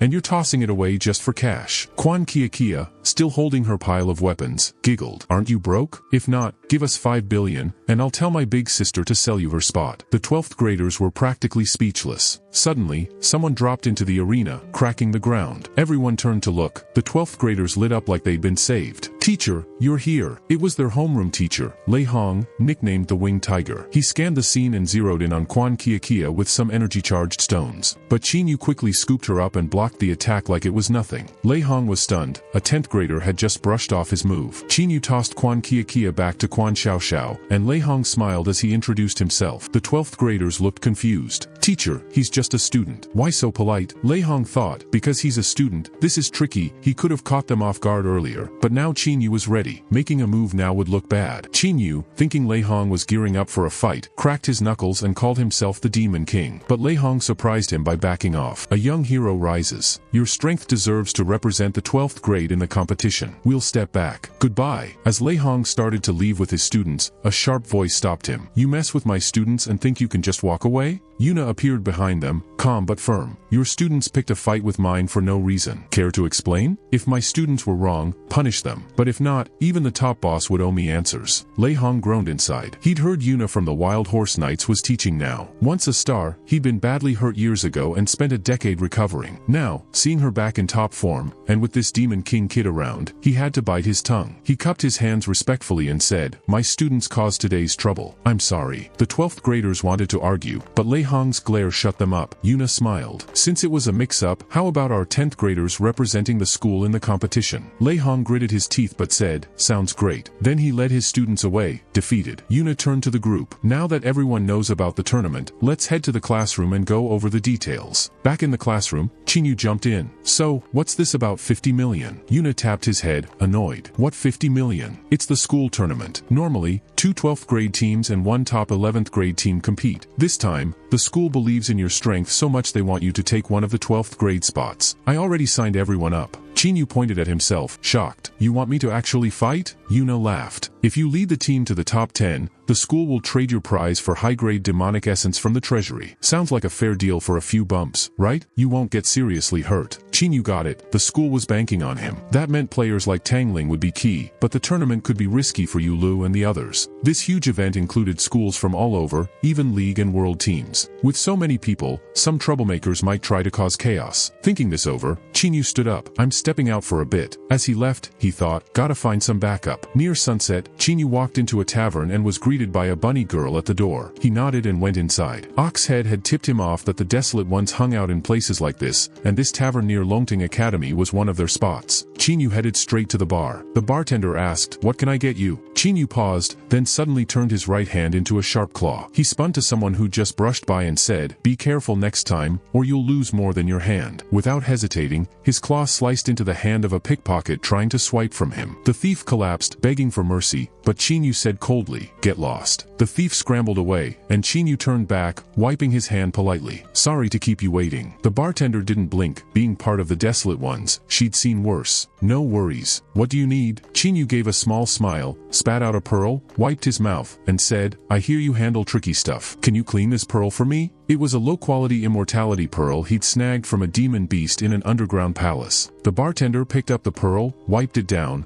and checked it with a magnifying glass. External cleanings 20,000. Internal cleanings 1.5 million. Which one? Chinyu almost rolled his eyes. External? I could just dunk it in sanitizer at home, he thought. Out loud, he said, "Internal cleaning." She nodded but warned, "This pearl's mutated. The toxins are mixed with its energy. After cleaning, it'll be way weaker." "How much weaker?" Chinyu asked. She thought for a second. "The life-extending stuff for humans will probably be gone. Healing effects will still be there but not as strong." Chinyu nodded. "Fine." She pulled out her phone. "Scan to pay. 2 million. Chinyu frowned. "You said 1.5 million a second ago. What's the extra for?" She shrugged. 1.5 million's for detox. The other 500,000 is the service fee. Chinyu grumbled but scanned the code and paid. As she turned to take the pearl, Chinyu called out, "Hold up. How much are these worth?" He tossed 2 cards he'd taken from some assassin shop owners onto the bar. Her face changed right away. Chinyu smiled, knowing he'd struck a nerve. She picked up the cards and said, "These are faceless assassin shop owner cards. They're worthless." Chinyu shrugged. "All right, thanks." Then he walked out. The bartender watched him go, her mind racing. He took out 2 rank 6 assassins. Who is this kid? That evening, Chinyu swung back by the Desolate Ones tavern right on time. The bartender gave him a nod. "Here to check on your stuff?" Chinyu shrugged, grabbed the pearl, and said, "Nah." As he headed out, he added, "Better clear out while you can. With all these temples around, trouble doesn't faze me." Then he popped the pearl in his mouth and swallowed it. Chinyu practically sprinted back to school and burst into the vice principal's office, yelling, "Old Wang, got a question." The vice principal sighed. "Chinyu, what now? Don't tell me another Mantis clan's on your tail." Chinyu strolled up to the desk. "No, Old Wang. Quick question, is your last name Wang?" The vice principal blinked, thrown off. Chinyu nodded, all serious. "Got it. Next question, out of the 4 vice principals, are you the only Wang?" This time, the vice principal answered normally. "Yeah, why?" Chinyu grinned and plopped into a chair. "No big deal. Just checking for a friend." Then he added, "Oh, by the way, someone told me to say, you're a jerk." Before he could finish, the vice principal slammed a thick stack of papers on his head. Chinyu yelped, "Hey, why hit me? Hit the guy who told me to say it." The vice principal wasn't having it and kept going. "Who else in Longqing would talk to me like that but you?" Then he demanded, "Who said it? Name? Age? Chinyu rolled his eyes. I don't know. The vice principal's face twisted. Then what do you know? Chinyu said, super confident, just that he told me to come here and call you that. The vice principal, nearly purple with rage, raised a heavy book to swing. Then he paused, a spark of realization hitting him. Wait, could it be him? If it's him, maybe I kinda deserve it. Chinyu chuckled, but before he could savor it, the book smacked his face. Laugh it up, kid. You don't get to call me that. You're the jerk. Unfazed, Chinyu poured the vice principal a cup of tea, acting all polite. Now that the smacking's done, let's talk business. I actually came to ask a favor. The vice principal glared. I'm holding back from tossing you out right now, and you want a favor? Chinyu smiled. You know the inter-school tournament's coming up, and our team's in it. It's a big deal, draws all sorts of trouble. I'm worried Ms. Yuna alone can't keep us safe. How about you tag along and help out? The vice principal gave a wry smile at Chinyu's suggestion to come along as backup. You're not wrong. A rank 6 might not be enough to keep you safe, but there aren't many rank 7s around Longting Academy, and we're short on manpower. He took a sip of tea. Tell you what, if it really comes down to it, I'll go home and beg my wife for a protective talisman. With her around, you'll be fine. Chinyu raised an eyebrow. What's her strength? The vice principal smiled proudly. She's a mid-stage rank 7 expert from the Mantis clan. They call her Golden Blade. Chinyu was a little surprised. You married into the Mantis clan? Not bad. Still, I don't feel completely reassured. Weren't you called the Black Tortoise Iron Shield back in the day? The vice principal nearly choked. It's Divine Black Tortoise Iron Shield. Why do good names turn to trash the second they come out of your mouth? Chinyu laughed. Tortoise or whatever, why don't you just come with us? The vice principal's smile faded. I'm seriously injured. Look at me. I'd be more of a burden than help. I'm not even sure I could beat you right now. Chinyu thought for a moment, then suddenly coughed up a weakened pearl of immortality and held it out. Take a look. Think this might help? The vice principal's eyes widened. Good heavens, the pearl of immortality? Where'd you get this? Chinyu grinned and clapped him on the shoulder. We're good friends. No need for formalities. This tournament needs someone like you. The vice principal stared at the pearl, stunned. He'd spent decades searching for this. And now, Chinyu just coughed it up like it was nothing. He stood, thumping his chest. Chinyu, don't worry. As long as I'm breathing, your team will be safe. Chinyu nodded, then hesitated. What about me? The vice principal chuckled. You're in charge of keeping me alive. Chinyu blinked. What the hell? I'm hiring you, and I have to protect you. He couldn't help but curse under his breath. 1 week later, at the inter-school tournament gathering point, the Longting Academy bus pulled in nearly 3 hours late. Teachers from other schools started whispering. As expected of the elite academy? We can't compete with that kind of prestige. The bus doors opened. Chinyu and Yuna stepped out. Yuna was fuming. If it weren't for this idiot insisting on waiting for someone, without even telling us who, we wouldn't be 3 hours late. Chinyu's expression was just as dark. That damn vice principal Wang took the pearl and vanished. What happened to doing your job properly? One teacher looked Chinyu up and down. Is this the expert you brought for support? Yuna smiled. No, he's my student. The teacher looked even more confused. Then, why is he dressed like that? Chinyu spun around dramatically, showing off his bright red robe. What's weird about getting a sponsor? Never seen it before? A teacher from another school sneered. What? Are Longting Academy students so broke they need sponsors? How much can that even pay? Aren't you embarrassed to dress like that? Before he could finish, Chinyu casually started counting on his fingers. Not much. Just 500 million for the ad, another 500 million if we make the top 10, a billion for top 3, and double that if we win the championship. The moment the words left his mouth, students nearby looked like they were ready to rip the robe off him and wear it themselves. The teacher coughed and quickly changed the subject. So, who's the expert leading Longting Academy's team this year? Yuna smiled and gestured toward the 2 teachers behind her. We've got 3 leaders. The teacher smirked. No, I mean a real expert. You 3 are well-known rank SIXS, sure, but that's still a far cry from a true powerhouse. And let's be honest, of your 4 vice principals, one's crippled, one's too weak, and even your honorary rank 7, who used to roll with 12 attendants, only has 7 now. Looks like Longting Academy's fading. Everyone knew he was mocking Yuna. The 2 teachers behind her were so angry, they nearly stepped forward. The teacher quickly backtracked. Don't get mad, I just speak my mind. If I said anything wrong, I apologize. But hey, no need to worry. Even if Longting doesn't have an expert, our Tiger Academy brought one this time. If needed, he can protect your whole team. Allow me to introduce Elder Sun, the 6th stage ape lord. As he finished, the Tiger Academy bus door opened and an elderly man stepped out. Chinyu's eyes widened. Holy crap. You call that an ape? That's a gorilla. Yuna sighed. It's ape lord, not ape. Just then, Sun Wu approached, chuckling. So you're the demon Chinyu I've heard about? Word is you took out a rank 7 demon. You don't exactly look the part. Chinyu rolled his eyes. Neither do you. Sun Wu extended his hand. Sun Wu, rank 7, offensive warrior. Chinyu smiled, knowing this was a challenge. Chinyu, grand demon. They shook hands, and the ground cracked beneath them as a powerful energy surged outward. Sun Wu was shocked. Is this kid really really a demon? His strength is unreal. Chinyu was equally impressed. This old guy's no joke. He's stronger than Tai whoever was. But he couldn't resist throwing shade. Old man, you're one step from the grave. What are you doing out here? Don't keel over. Sunwoo shot back. Well, someone's got to show you useless kids how it's done. As the pressure in their handshake increased, the energy burst cracked the ground beneath them. Sunwoo, now taking Chinyu more seriously, decided to crank it up. Youngster, better beg for mercy while you still can. As soon as he said that, four shadowy blue energy arms exploded from behind him, lunging toward Chinyu at lightning speed. In the next moment, Sunwoo's jaw dropped. Chinyu had sprouted 4 arms of his own. Unlike Sunwoo's energy arms, Chinyu's were real flesh and bone, and just as strong. Chinyu sneered. Surprised? Get ready for more. Then he puffed his cheeks and spat. The spit flew several feet and landed right on Sunwoo's nose. Furious, Sunwoo clawed at his face and shouted, "How dare you spit on me? No martial virtue, you little scoundrel." Before he could finish, Chinyu spat again, this time aiming for his eye. Sunwoo roared, "I'll tear you apart," and lunged at Chinyu. Nearby teachers rushed in to stop them. If someone died here, it would be chaos. "Elder son, calm down," they urged. "He's just a mischievous kid. Don't take it so seriously." After the scuffle, Chinyu sat bruised against a tree, muttering, "That old man actually hit me. No shame at his age. You spit in my face and talk about saving face? Punk, I'll rip your filthy mouth apart." Chinyu shot back. "Filthy? What's filthy? I'm a demon." Sunwoo got even angrier. "A demon? So what? I'll beat you even if you're a demon. Come on, let me show you how I crush demons." Just as they were about to fight again, a military jeep with army plates pulled up. 2 tough soldiers got out and barked, "Who gave you permission to fight here? Don't you know you have to pay for damages to public property? 42 bricks broken.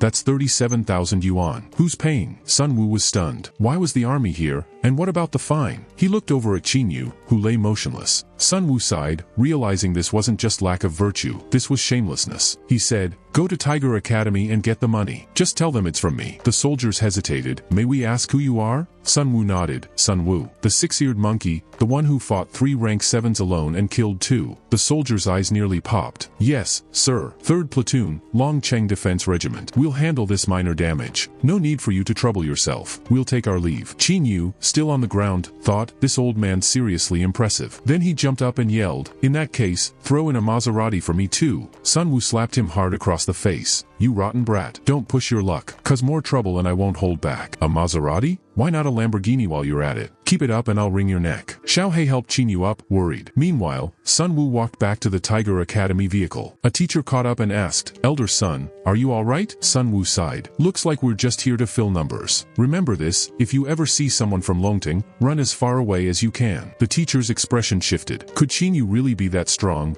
enough to make Sunwoo, the 6-eared monkey, nervous? Once all the academy vehicles were ready, the convoy set off under military escort. On the bus, Sunwoo was calmly sipping tea when he suddenly sensed something speeding toward the convoy. As the strongest member, he jumped off the bus and landed on the roof just in time to see a swirling energy vortex heading their way. "Who's there? Identify yourself," Sunwoo shouted, gathering his energy into a punch and striking the vortex. A burst of power exploded upward, clashing with the vortex in a loud blast. Out of the explosion, a figure shot forward and landed firmly. It was Vice Principal Wang from Longting Academy, followed by a striking woman, likely his wife, from the Golden Blade Mantis clan. Sunwoo narrowed his eyes. Divine Shield Turtle Wang Zhe. Golden Blade Mantis Tang Chi. "What brings you two here? Offense and defense combined." Vice Principal Wang planted his halberd into the turtle shell and chuckled. "Elder son, long time no see." Sunwoo smiled wryly. "Brother Wang, what are you doing here? Weren't you out of commission? Glad to see you recovered." Wang laughed. "Mutual congratulations. I got lucky and found a treasure that helped me heal, though it took a while to get rid of some hidden injuries and toxins. Almost didn't make it." He spotted the Longting Academy vehicle and grinned. "What a coincidence, found our ride." He started walking toward it. "We'll talk later." Just as he was about to get on, he stopped, smirking. "Where are your experts? Why is it just you here? We were delayed on our end, but did something happen on yours? Oh right, your academy's been struggling these last 2 years, a bit light on S-rank talent, huh?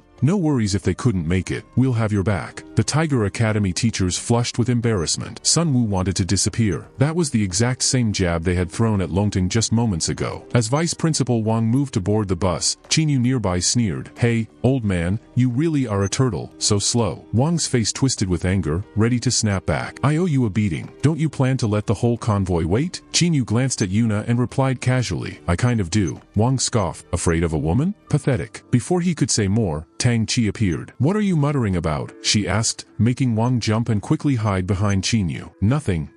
Just chatting with this young friend, Wang said, hastily introducing him. This is Qinyu, the one who gave me the treasure that helped me heal. Tang Chi looked surprised, then smiled at Qinyu. My apologies, and thank you. Qinyu waved it off. Don't mention it. Then Tang Chi shifted gears. I heard you don't have a girlfriend yet. Funny enough, my daughter's single too. Before she could continue, Qinyu quickly interrupted. Oh, right. Vice Principal Wang and I have some business to handle. He pulled Vice Principal Wang away. Night fell quickly, and since driving at night was risky, the convoy stopped to set up camp. By chance, Qinyu's tent was near a small river. Taking advantage of the quiet, Qinyu jumped into the river to bathe, humming a terrible tune. Suddenly, he noticed movement in the bushes nearby. Who's there? He shouted, his right arm transforming into a blur as he struck toward the bushes. A figure leapt out, dodging the attack. Qinyu retracted his right arm and morphed his left into a sharp blade. Spying on me while I bathe? Show yourselves, you little pests. But when he saw who it was, Qinyu nearly froze. It was Tang Chi, Vice Principal Wang's wife. Calmly, she said, my husband owes you a favor. Let me repay it. In the next instant, Tang Chi drew her twin blades and lunged. Qinyu sighed with relief. So that's how she's repaying the favor. But why do I feel a little disappointed? Before he could think more, her blade, trailing emerald light, sliced toward his head. Qinyu quickly shifted his arm into a shield, deflecting the blow. This woman is way faster than that crane wheel guy, he thought. The moment her blade hit his shield, Tang Chi vanished and reappeared behind him, striking with a lightning-fast double blade attack. Qinyu was completely outmatched in speed and could only raise his shield to block. The force sent them both staggering. A large crack spiderwebbed across his shield, and sweat dripped down his face. Is she serious? Tang Chi gracefully stepped back and then spun around him in a blur, launching a relentless flurry of attacks. Qinyu barely felt any hits. She was clearly holding back. Tang Chi was surprised too, noticing how quickly his wounds healed. What kind of freakish regeneration is this? Finally, she stopped and landed lightly. Your fighting style is very similar to my husband's, she said. I have nothing more to teach you. Qinyu was frustrated. Couldn't you have said that earlier? Tang Chi shrugged. How could I know what you could do before testing you? He wanted to snap back but held back. Are all you Mantis people this stubborn? He thought. She turned away. Your husband should teach you. He specializes in defense, which suits you. Consider yourself graduated when you can withstand all my attacks. Just then, a bullet zipped through the night, narrowly missing Tang Chi and hitting Qinyu's forehead. Hey, cheap shot, he complained. Tang Chi sighed. Be careful, we're under attack. Tang Chi's blades flashed, blocking the incoming bullets. She jumped to the riverbank and sprang into a nearby tree. Almost instantly, over a dozen drones surrounded her. Qinyu called out, need a hand? She glanced at the lasers from the drones and scoffed, child's play. Suddenly, the huge tree Tang Chi was on exploded into splinters, but she had vanished. A streak of green light sliced through the dark, cutting nearly half the drones in two. Qinyu whistled low, nice. His praise caught the drones' attention. They turned toward him and opened fire with bullets and lasers. Qinyu grinned and flipped them off. Guess even drones have feelings. Then, the remaining drones merged into one giant, cubic form. From the center crystal, a powerful laser shot out, hitting Qinyu underwater. The drones kept attacking, but Qinyu just chuckled. Not bad, not bad. This massage machine packs a punch. Suddenly, armor formed around Qinyu's body. The cubic drone paused for a moment. Qinyu grabbed it and said, consider this a parting gift. He squeezed hard, trying to crush it. The cube suddenly burst with blinding white light and split into dozens of small spherical drones. Qinyu smirked, turning his right hand into a sharp blade. He leapt into the air, slicing through one drone, then zipped through the rest, destroying them all. Coward hiding behind those spheres. Whoever you are, don't let me catch you, or this will be your fate, he shouted. Taking a deep breath, Qinyu blew a jet of turquoise water that pierced the last drone. When he landed, the drones exploded violently in midair. Tang Chi watched nearby, nodding. Savage fighting style, but effective. You're built for the battlefield. Before she could say more, a commotion broke out at the camp. They rushed over to find a group of teachers examining mechanical parts from a modified reconnaissance drone. Such advanced modifications, someone remarked. Sun Wu said, even in Longcheng, not many can pull off this level of tech. Vice Principal Wang gasped. Could it be him? Sun Wu nodded grimly. Definitely. Someone with this skill, following the tech path, 10 to 1. It's him. Qinyu, confused, asked for clarification. Sun Wu explained, it's one of the Skyfiend Society's groups, the Church of Science, also called the Mecha Generals. Sun Wu rubbed his temples, feeling a headache coming on. They're a bunch of science fanatics, top-tier geniuses. Not many of them, but each one's a nightmare to deal with. Vice Principal Wang nodded. At first, they worked with the military. A lot of tech from the Science Gate was developed with their help, but then they started unauthorized human modifications. That's when the military cut ties. Qinyu frowned. So why are they attacking us? We don't have any high-tech to steal. Vice Principal Wang shrugged. Who knows what those lunatics are thinking? Maybe they see we have lots of experts and want to test their new weapons on us. Qinyu pouted. But those drones were just regular recon drones. How are they new weapons? Vice Principal Wang laughed and gave Qinyu a playful spanking. You little rascal, still acting like you know everything. Everyone laughed, except no one noticed a ladybug on a nearby branch, its eyes glowing faintly. A closer look would reveal it was actually a high-tech surveillance camera. Not far from camp, deep in the forest, a figure in advanced combat gear watched through a helmet's visor. So many experts, interesting. Looking up at the crescent moon, they added, this mission won't be easy. Let the Inter-Academy Martial Arts Tournament begin. After the drone attack, the group enjoyed a quiet night. Soon, they reached the arena city where the tournament would be held. The trip had been surprisingly smooth. From the vehicle window, Qinyu admired the city's prosperity, definitely worthy of 9 top-tier experts watching over it. When the vehicle stopped and Qinyu stepped out, he was taken aback. What the heck are all these weird creatures? Before he could process it, a ghostly girl walked right through him. He shuddered. Ghosts? Are these even students? I don't know how to deal with ghosts. This is gonna be a problem. Yuna called Qinyu twice, but when he didn't respond, she grabbed his ear and pulled him along. Let's register first. As Qinyu pleaded for mercy, a black crow perched on a nearby telephone pole. Its eyes glowed before it flew off in an instant. The crow landed at a hidden base, the Assassin Society's headquarters. Reporting to the Holy Lord, the brat has arrived. A man wearing a black robe and dragon head mask folded his hands. Holy Lord, acting in the Forbidden City will draw experts. We must be careful. The Holy Lord nodded. I know. This isn't about killing this time. I have only one request. Retrieve what belongs to me. 12 black-robed, masked men clasped their hands in unison. Rest assured, Holy Lord, we will complete the mission. The Holy Lord said, good. This time all 12 zodiacs will be mobilized. I don't believe we won't succeed. The 12 nodded, then vanished one by one. Before long, tournament day arrived. Qinyu, dressed in a flashy sponsored outfit, warmed up as he headed to the arena. Yuna, also in combat gear, followed behind. At the arena's center, 2 announcers shouted, we hereby declare the Inter-Academy Martial Arts Tournament officially open. The first round is the qualifiers. You'll compete in teams, and your goal is to retrieve the head of a level 5 monster. Use any means necessary. Fail, and you're out. You're all exceptional students, already halfway to becoming true martial artists, so there'll be no special protections. If you die to a monster, it's on you. No formal introductions. There are too many of you, and this is just the qualifiers. If you're confident, you can challenge a level 6 monster. If you succeed, you skip the next elimination round and go straight to the finals. Good luck. Oh, and teachers can accompany you, but absolutely no interference. Any detected meddling will disqualify the student immediately. As soon as the announcement ended, the students rushed toward the teleportation gate. Before long, the remaining competitors arrived in the arena. Watch out, enemy, Tang Ling shouted. Just then, a massive boulder, taller than a person, hurtled toward the group. Qinyu reacted first, rushing forward to intercept it. He felt the heavy force behind the throw. After throwing the boulder aside, Qinyu glanced back, relieved that everyone was safe, until the boulder unexpectedly started to reform. Smaller stones around it swirled together, transforming into a giant stone figure. And there wasn't just one. Qinyu nearly lost it. What the hell is this? Playing dirty now? The stone figures multiplied rapidly, from 1 to 2, then 3, swinging huge stone swords down at Qinyu. He cursed his luck for stumbling into a monster nest right as the match began. Before the stone blades could strike, a flash of green light sliced through them, shattering the swords. Tang Ling appeared, landing lightly on a stone figure's shoulder with a smirk. Stone sharpeners delivered right to my door. I like it. The other stone figures charged at her, but to Tang Ling, they moved like crawling turtles. In a blink, she pierced one's knee, then leaped up, slamming 2 glowing green blades into the ground, causing a violent explosion that obliterated one stone figure. As the others rushed her, Tang Ling was about to attack again when a voice called out, "Leave them to me." Yuna charged into the fray. Flames flickered beneath her feet as she kicked a stone figure, sending it flying. Just as she was about to celebrate, Xiao Xiao shouted, "Yuna, watch out." Yuna looked up just in time to see Xiao Xiao blocking a giant stone axe swinging down on her, the axe stopping inches above Yuna's head. With a roar, Xiao Xiao swung the giant axe, smashing all the remaining stone figures. Qinyu watched, jaw dropped. Wow, when did these ladies get so strong? This means they'll just mess with me even more now. Wait, I'm already level 3. Does that mean I can start learning external martial arts? He glanced at Xiao Xiao, causing her to blush and her heart to race. She caught Qinyu staring at her as he walked closer. When he reached out and grabbed her shoulder, he began to say, "Silly dog, do you want to?" Before he could finish, Xiao Xiao blushed and nodded. "I do." Qinyu blinked, surprised. "You agree to teach me your earth flow technique?" Xiao Xiao froze. "Huh? Teach you martial arts?" Not waiting for her reaction, Qinyu grabbed her hand and pulled her aside. "Great. This is urgent. Let's start now." Yuli sighed nearby. "Poor Xiao Xiao, falling for a straight guy." Tang Ling shrugged. "Isn't it worse to fall for a crooked one?" Yuli looked confused. "Aren't you jealous?" Tang Ling shook his head. "She's no match for me anyway. Besides, I want Qinyu's body. If I can't have that, then it's just killing the goose that lays the golden eggs." Yuli groaned. "That's not how you use that idiom." While they joked, a crow's head peeked out from a nearby tree branch. The same camera eyes connected to the divine mechanism sex cyborg they'd met on that moonlit night. The cyborg patted the cybernetic grizzly bear beneath him and chuckled. "No quarrel with you, Qinyu, but the Assassin's Guild offered too much. I can only make things difficult." The grizzly bear flashed glowing red eyes and suddenly stood up, letting out a deafening roar. Meanwhile, Qinyu had begun his lesson on the earth flow technique with Xiao Xiao. The results were less than ideal. After all, no one usually uses excrement as a projectile. Looking at the hardened lump, Yuli burst out laughing. "Qinyu, do you live in a penguin village or something?" Infuriated, Qinyu grabbed the lump, ready to throw it at Yuli's face. Tang Ling cut in. "Enough fooling around. We've got incoming hostiles." Sure enough, more than 10 fire-tailed wolves had silently surrounded them. These weren't ordinary wild wolves. Nearby, Yuna perched in a tree, watching nervously. Fire-tailed wolves usually ambush lone targets. Why attack so boldly in broad daylight? As Yuna pondered this, the surveillance drone she controlled sputtered and malfunctioned, crashing to the ground. Back with the others, Yuli, Tang Ling, and Xiao Xiao simultaneously drew their weapons. To Qinyu's surprise, Yuli wielded a guandao, while Qinyu's weapon was the hardened lump of feces he'd conjured with the earth flow technique. The lead fire-tailed wolf didn't attack immediately. Instead, it threw back its head and howled long and loud. The ground beneath them trembled violently and cracked open. A level 4 earth-burrowing pangolin burst from the earth, sending everyone flying through the air. It opened its massive mouth, ready to swallow them whole. Qinyu smirked and yelled, "Choke on this." He hurled the hardened feces down the pangolin's throat. Solidified by 5 layers of the earth flow technique and powered by Qinyu's strength, it pierced straight through the pangolin, from mouth to exit. If you didn't know better, it'd look like the pangolin had just spit it out. But after that brutal piercing, the pangolin couldn't survive. Qinyu and the others landed, just about to catch their breath, when a series of ticking sounds filled the air. Yuli froze. "What's that noise?" Tang Ling's face went pale. "It's a bomb. Run." In the next moment, the already dead pangolin suddenly raised its head, a terrifying crimson light flashing inside its mouth. Then, boom, an earth-shattering explosion. The pangolin had self-destructed. Yuna couldn't stand by any longer. She rushed over to the battlefield and froze at the sight before her. How had it come to this? The pangolin's lower body was blown to bits, but what lay beneath wasn't flesh and blood. It was countless wires and mechanical parts. This was a modified creature. Suddenly, the pangolin's body twitched. Yuna immediately grew alert. More tricks. Just then, Qinyu crawled out from underneath, growling angrily. "Damn it. Playing dirty, huh?" But his anger quickly faded. The scene before him was too fascinating to ignore. Yuna stepped forward and asked, "Is everyone all right?" Yuli was about to answer when his eyes suddenly sharpened. He shouted, "Mom, watch your back." Without hesitation,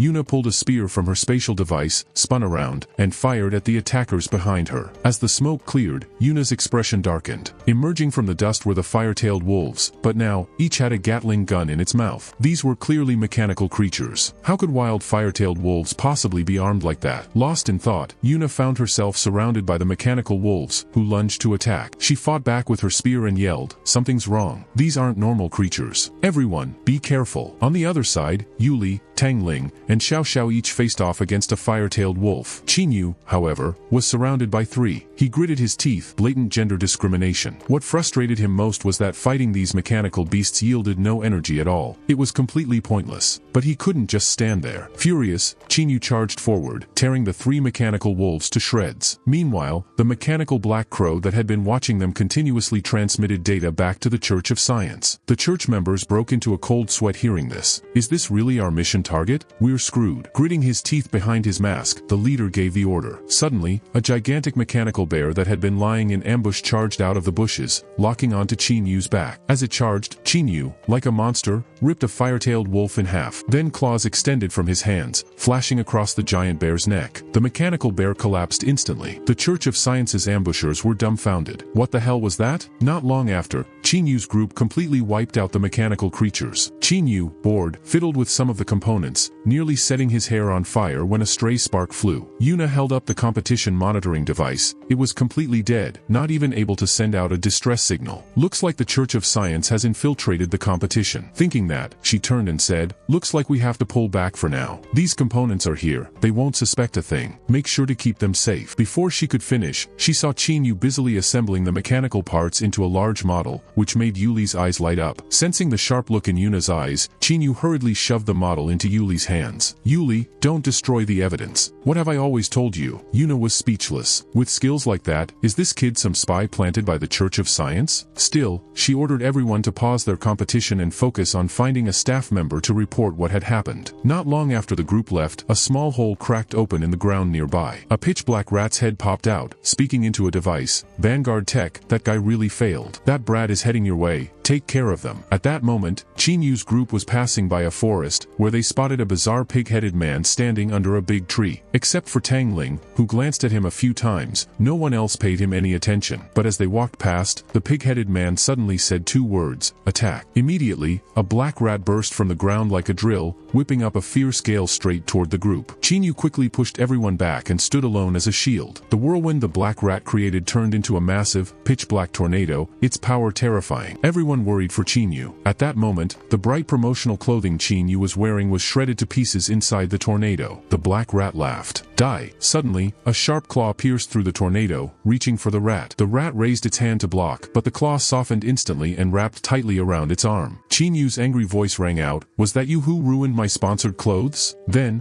the rat's body suddenly felt light as Chinyu grabbed it, spun it like a spiked ball, and slammed it into the ground. Seeing his companion hurt, the pig-headed man rushed forward to help. Chinyu laughed loudly. Perfect timing. Then, switching tactics, he threw the black rat toward the pig-headed man. The pig-headed man raised both hands to catch it, but the black rat, originally flying toward him, suddenly vanished. Chinyu was stunned. Huh? Where did that big rat go? Then he saw the rat pop up from the ground right next to the pig-headed man, jump up, and high-five him. Thanks, bro. Chinyu was furious. Who are you guys? The pig-headed man grinned. 12 zodiacs. I'm the undying boar. The black rat cracked its knuckles. 12 zodiacs, shadow rat. Chinyu nodded. Oh, I'm Horsely Dashta. Hearing this, the pig-headed man froze. Horsely Dash? Are you Old Ma's family? Before he could say more, Shadow Rat snapped. Idiot, that's Old Mosley Z, and you even got his name wrong. Watch out, he'll beat you up. Undying Boar shrugged. Old Ma? He can't beat me. Yuna watched the two, her mind racing. Shadow Rat, Undying Boar, Li Z. Suddenly it clicked. She moved beside Chinyu and whispered, these are the 12 zodiacs of the Faceless Assassin Society. I've heard they're all enhanced through special methods. Their strength is almost on par with peak level 7 martial artists, and each has unique abilities. Her unspoken thought hung in the air. This is going to be tough. Hearing this, Chinyu nodded seriously. He then raised a hand to Yuna. Auntie, take everyone and go. I'll stay behind and hold them off. If I want to leave, they won't be able to stop me. Yuna knew this was the best plan. She nodded, called out a worried be careful, and quickly led the others in retreat. Boar and Rat didn't chase after them. Their target from the start had been Chinyu. Shadow Rat sneered. Kid, you're really confident. 1 against 2. Chinyu smirked. No.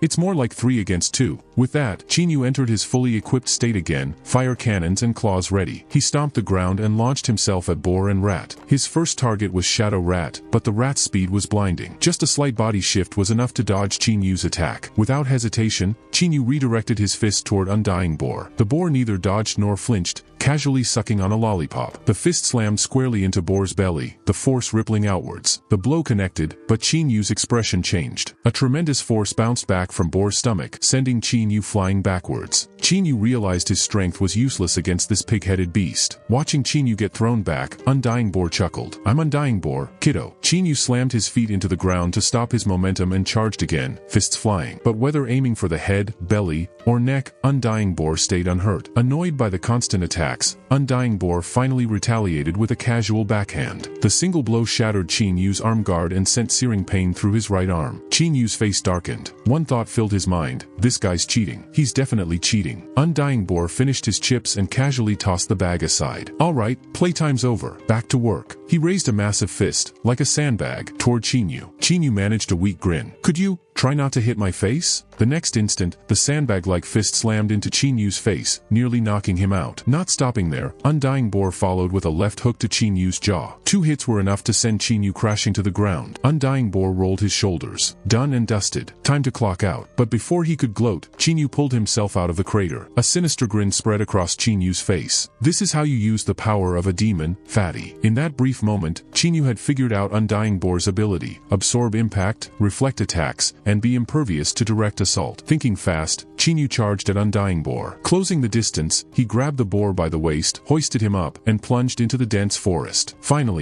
they burst into a clearing, and Qinyu hurled Undying Boar against a massive rock. The brutal collision sent a spray of blood from Boar's mouth. Qinyu didn't stop there. He grabbed a thick branch from the forest floor and, with a powerful leap, smashed it down on Undying Boar's head. Undying Boar roared, a massive pig's head materializing as he charged at Qinyu, who was still holding the branch high. But it wasn't over. A dark figure emerged behind him, the Shadow Rat, who had been lying in wait. He sneered, "Kid, never turn your back on an enemy." With that, he unleashed a volley of condensed, emerald-green light blades toward Qinyu. Qinyu barely had time to react. One blade pierced straight through his chest. Suspended in midair, completely caught off guard by the Shadow Rat's ambush, the blade ripped through him, followed immediately by a colossal black vortex that swept him away. Qinyu crashed to the ground, struggling to rise as he glared at the Shadow Rat standing before him. Seeing Qinyu's pitiful state, the Shadow Rat laughed. "Kid, I'm practically a peak level 7 martial artist. You actually dared to give me an opening? You're begging for death." By now, the Undying Boar had recovered. Trotting over, he grumbled, "Rat, you're too vicious. What if you kill him? How am I supposed to get my revenge then?" The Shadow Rat shrugged. "He's just a weakling. Forget revenge. You couldn't kill him even if you tried. Leave him to me." As soon as he finished speaking, the Shadow Rat abruptly turned and spat a glob of thick, green saliva at a large tree trunk behind him. In less than 5 seconds, a large section of the trunk corroded and collapsed. The Shadow Rat's eyes narrowed. "Poison. Careful." The Undying Boar scoffed. "Relax. Even poison is useless against me. I'll grind this brat into mincemeat." With that, the Undying Boar, several hundred pounds of pure muscle, charged toward Qinyu like a runaway tank. Qinyu laughed. "Come on." His hands shot out in front of him, rapidly transforming, morphing into 2 Gatling guns in the blink of an eye. A storm of poison-laced, emerald bullets rained down. The Undying Boar didn't flinch, barreling straight through the barrage. Qinyu gritted his teeth in frustration. This damn pig's hide was impossibly thick. Was he truly invincible? Seeing Qinyu's focus entirely on the Undying Boar, the Shadow Rat smirked and slammed his palms into the ground. Jets of black energy erupted, deflecting Qinyu's poison bullets right back at him. Qinyu's eyes widened. This rat had a counterattack too. One hacks, the other deflects. What kind of unfair fight was this? He didn't have time to dwell on it. The dense cloud of poison bullets was upon him. He could only raise his arms in defense. As his vision was swallowed by the poisonous smoke, blinding him, the Undying Boar charged through, his massive pork-chop fist cocked back and ready to strike. Qinyu's heart lurched. If that punch connected, it would be like getting hit by a train. But there was no time to dodge. The Undying Boar's fist slammed into his chest. Qinyu felt his vision darken, a mouthful of black blood spraying from his lips. The Undying Boar, relentless, continued his assault, pinning Qinyu to the ground. Seeing this, the Shadow Rat cackled. "Kid, no one in this world can defeat both me and the boar." The Undying Boar, still holding Qinyu down, continued his brutal attack. Finally, he rammed his head into Qinyu's chest, sending him flying through the air over 10 meters. Qinyu crashed through several large trees before finally coming to a stop. When Qinyu finally managed to stagger to his feet, he was covered in wounds. He said, "You two truly possess abilities far beyond rank 6. As he spoke, Qinyu activated his self-healing superpower, his wounds rapidly closing. Seeing this, the Undying Boar curled his lip. Self-healing, how troublesome. The Shadow Rat, however, seemed unconcerned. Troublesome? We're assassins. Have we ever faced an easy opponent? Raising his hands, he grinned. Let's use our ultimate move and finish him quickly. The Undying Boar roared with laughter. Alright, let's make this quick. However, the Shadow Rat's attack wasn't aimed at Qinyu. Instead, he slammed both palms onto the Undying Boar's back. The Undying Boar's entire body flushed red as he absorbed the Shadow Rat's attack. This was their fusion skill, allowing them to continuously accumulate power. The boar could not only absorb and reflect attacks, but also store that energy within his body for later release.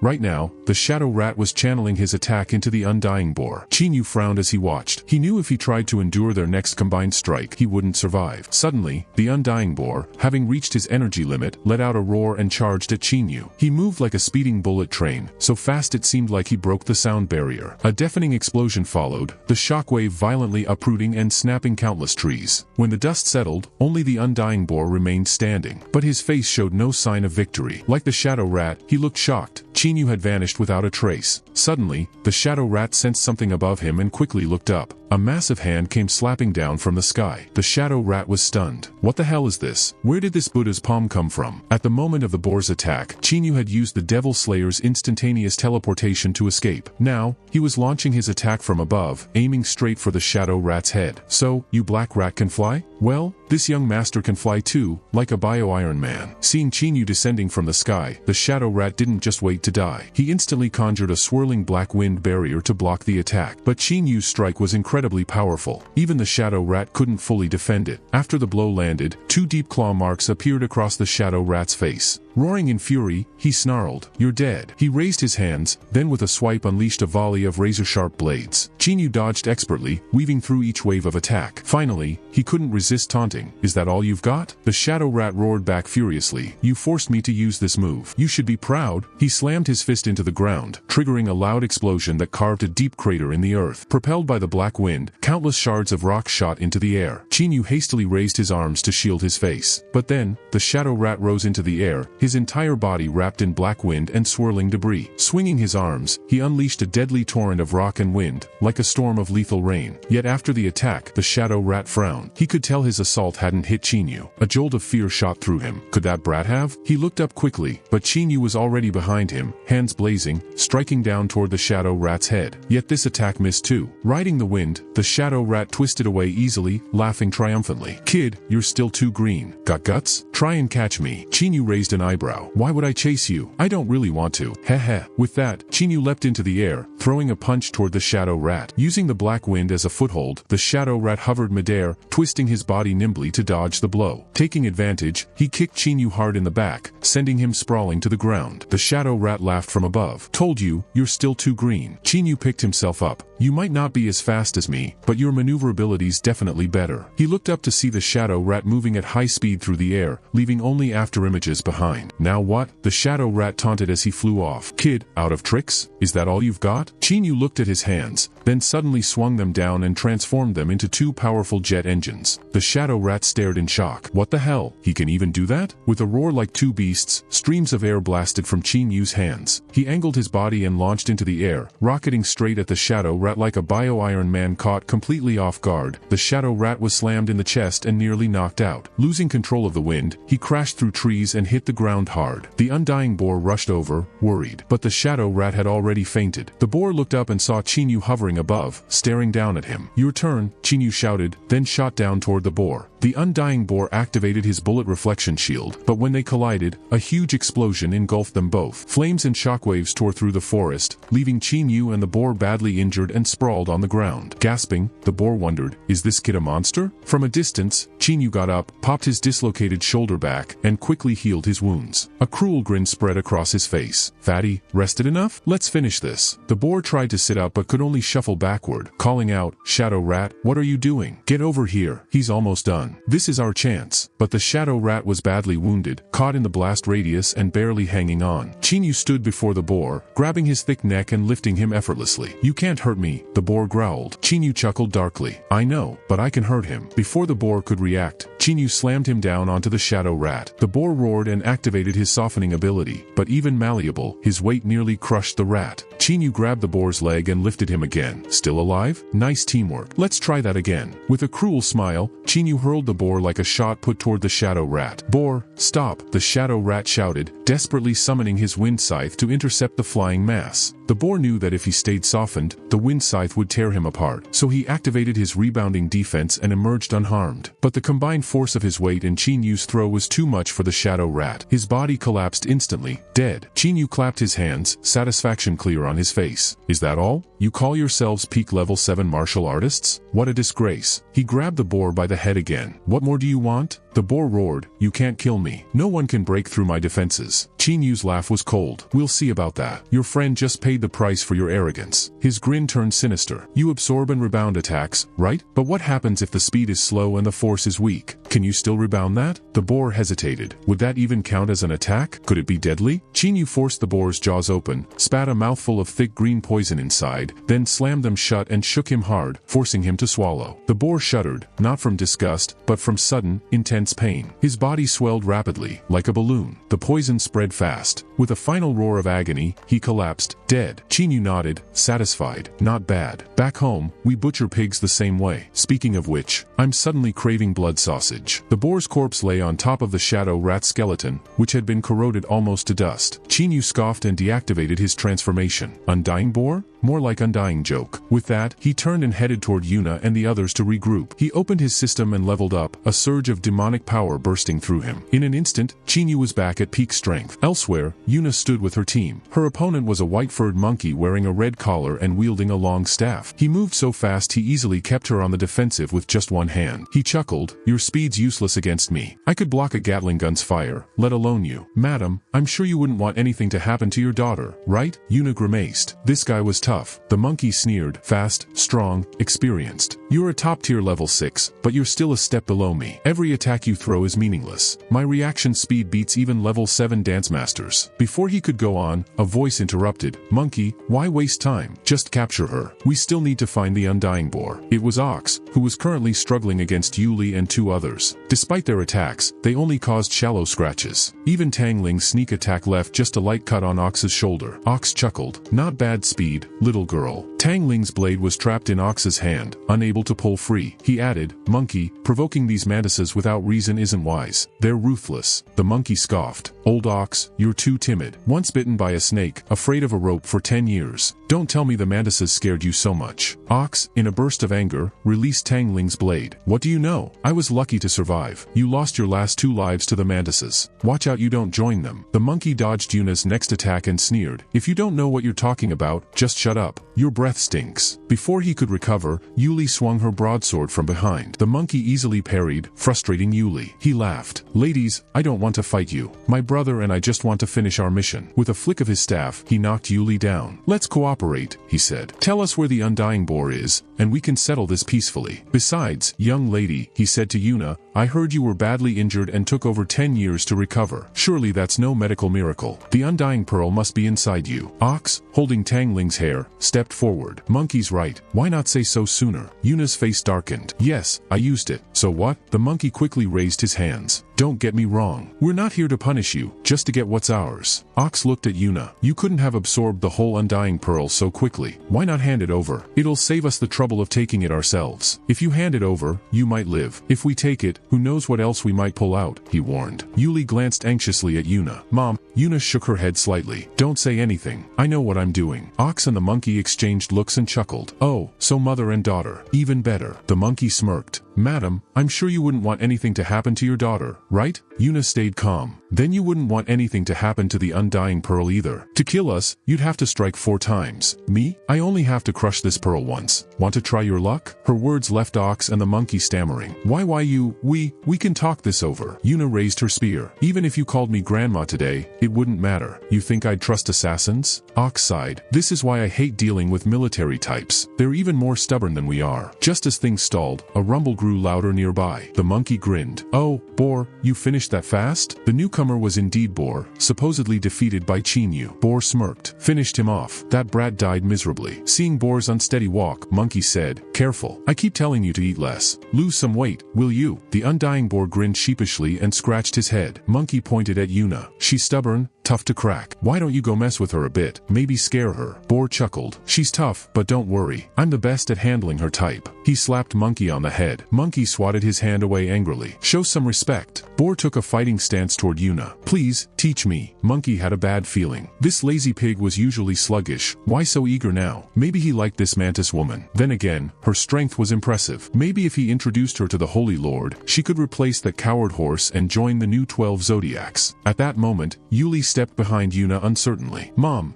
Yuna nodded. "I know. Get ready to fight." The monkey spoke up. "Wait, we don't have to fight to the death. Heard of the Faceless Assassin Society? The 12 Zodiacs? If you hand over the undying pearl willingly, I can recommend you to join them. He went on, you and I are both level 6, but you're powerless against me. That's the power of the Holy Lord and the 12 zodiacs. So, what do you say? While he talked, the undying boar crept up behind him. Ox noticed something was off. Usually, boar would fly into a rage at Monkey's taunts, but today he was calm. Alarmed, Ox threw Tangling behind him and shouted, Monkey, watch out. He's not the real undying boar. Run. At that moment, Tangling twisted in midair and grabbed the blade stuck in Ox's chest. She yanked it free, and Ox stumbled, nearly to his knees. Monkey turned to see Ox but didn't notice boar swelling up behind him. Suddenly, the undying boar exploded, revealing Chinyu. The monkey tried to react, but it was too late. Chinyu whipped up a whirlwind, trapping Monkey inside, then unleashed a flurry of punches. The monkey, disoriented, couldn't dodge. Chinyu's hand transformed into a blade and pierced Monkey's body. Wounded, Monkey tried to speak, but Yuna shoved a rifle barrel into his mouth. You talk too much, she said. Xiao Xiao and Tangling charged and overwhelmed Monkey, who finally collapsed. Ox roared in anger and fled, but not far before bumping into Chinyu. Chinyu grinned. Finished bullying my people and now running? Shouldn't we get a chance to bully you? Ox flew into a rage and punched at Chinyu, who caught the fist easily. Ox was shocked. Chinyu was stronger than expected. He attacked again, but Chinyu blocked and headbutted him, sending them both staggering back. Chinyu smiled. This is fun. They clashed again fiercely, exchanging heavy blows that echoed through the air. As they fought, insults flew. You're just a punk, Ox sneered. Chinyu shot back, and you're an old bull with rusty joints. After dozens of exchanges, Ox was visibly frustrated. But before he could regroup, Chinyu suddenly appeared behind him. Surprise, idiot. A brutal punch to Ox's jaw sent him flying. Before Ox could react, Chinyu was already above him, his hand morphing into a spear, aimed straight at Ox's open mouth. Gotta deliver the lines, gotta stay professional, he muttered, grinning. Ox stared in horror as Chinyu's arm transformed again, this time into a rifle barrel. Internal attacks weren't something Ox could defend against. Without hesitation, Chinyu fired, but he wasn't done. He unleashed his Soul Devour ability, ripping Ox's soul from his body and absorbing it. Instantly, Chinyu's power surged. He roared with laughter, arms raised in triumph. Speed, strength, regeneration, immortality, plus demonic power. Now I am. Whack. A rock hit him in the back of the head. Who the hell threw that? He shouted. Yuna's dry voice cut through the air. Done with your monologue? Chinyu flinched.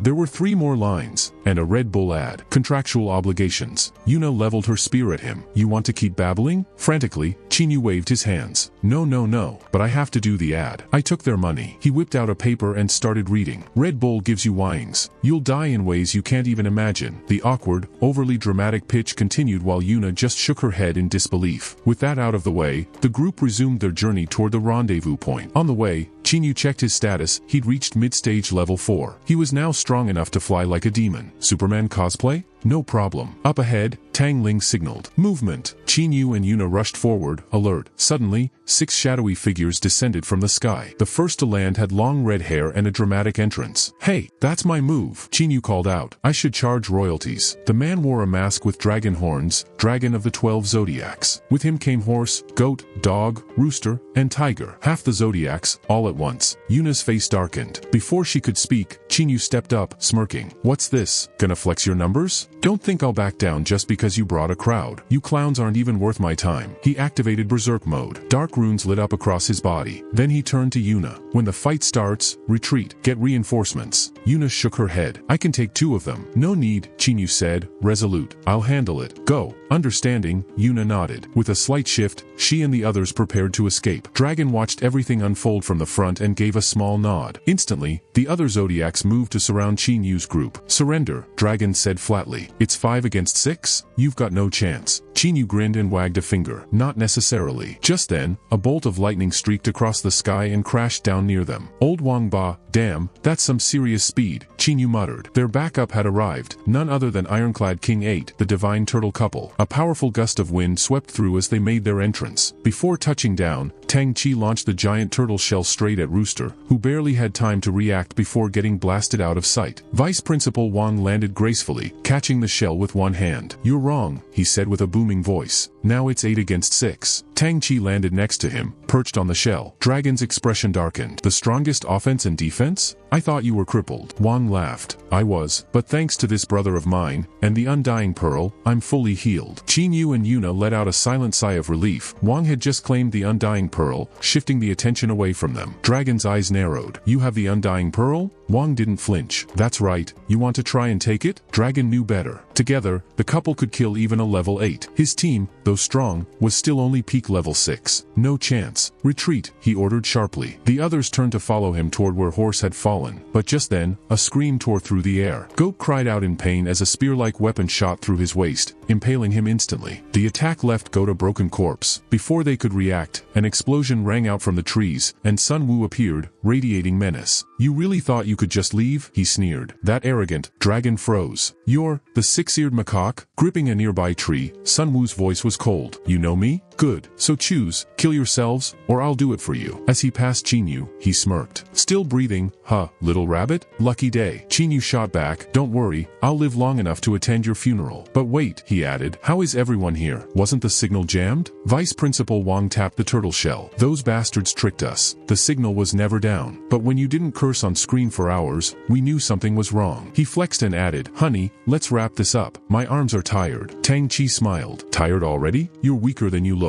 That hit a nerve. Wang shouted. Who says I'm weak? I'll show you. He swung the turtle shell, launching Tang Chi like a missile toward the remaining zodiacs. Vice Principal Wang charged in right behind Tang Chi, hurling the massive turtle shell like a battering ram. In seconds, the rest of the zodiacs were completely overwhelmed. Watching eagerly from the sidelines, Sun Wu was about to jump into the action, until Qin Yu held out a hand. Don't move, he said. Stay right there. I'm going to buy some oranges. Sun Wu blinked. That line sounded oddly familiar. But before he could piece it together, Qin Yu had already launched himself into the sky. From above, Qin Yu spotted Rooster returning to the fight. Grinning, he pulled out a chain. Perfect timing. Let's test something new. Rooster, just back in action, picked the biggest target, Vice Principal Wang, and charged. But before he got far, a chain had wrapped around his leg, and then yanked him upward at terrifying speed. High in the sky, he came face to face with Qin Yu. You little brat, let me go. If we go any higher, the air thins out. We can't survive at that altitude. Qin Yu smirked. Now I'm even more curious. What happens to a demon in a vacuum? Rooster's face turned pale. Cursing him as insane, he reached for a hidden knife. But by the time they reached near solar heights, the chain went slack. Qin Yu looked down. Only a talon remained. Rooster had sliced himself free and was already plummeting. As he fell, Rooster flipped him the bird. If you want to die, go ahead. I'm not joining your suicide stunt. But in the next instant, Qin Yu reappeared behind him, grabbing him in a tight hug. Don't run. I said we'd touch the sun together. Rooster screamed. Let me go. Qin Yu gave a soft smile. Don't like going up? Fine. Let's go down to hell together. And with that, the two of them plunged like a meteor. Rooster, terrified beyond reason, actually laid an egg mid-fall. Qin Yu, body tough enough to handle the pressure, held on tight as they broke the sound barrier. Then, boom. A massive crater erupted, flames and debris flying everywhere. Near the edge of the crater, the other students sat frozen in shock. The target of their exam was now just a burnt skull. Rooster was completely gone. Only Qin Yu climbed out of the crater, casually dusting himself off, holding a lone horn. What a waste of good bull blood, he muttered. Tasted amazing, though. Then he looked up at the stunned students and flashed a grin. Good morning, class, he said cheerfully. Wait, wrong script. Welcome to the arena. I'm bull hunting night number 9527. Hope I didn't scare you. He added with a wink, if you've got any bull demons harassing your family, give me a call. Love you all.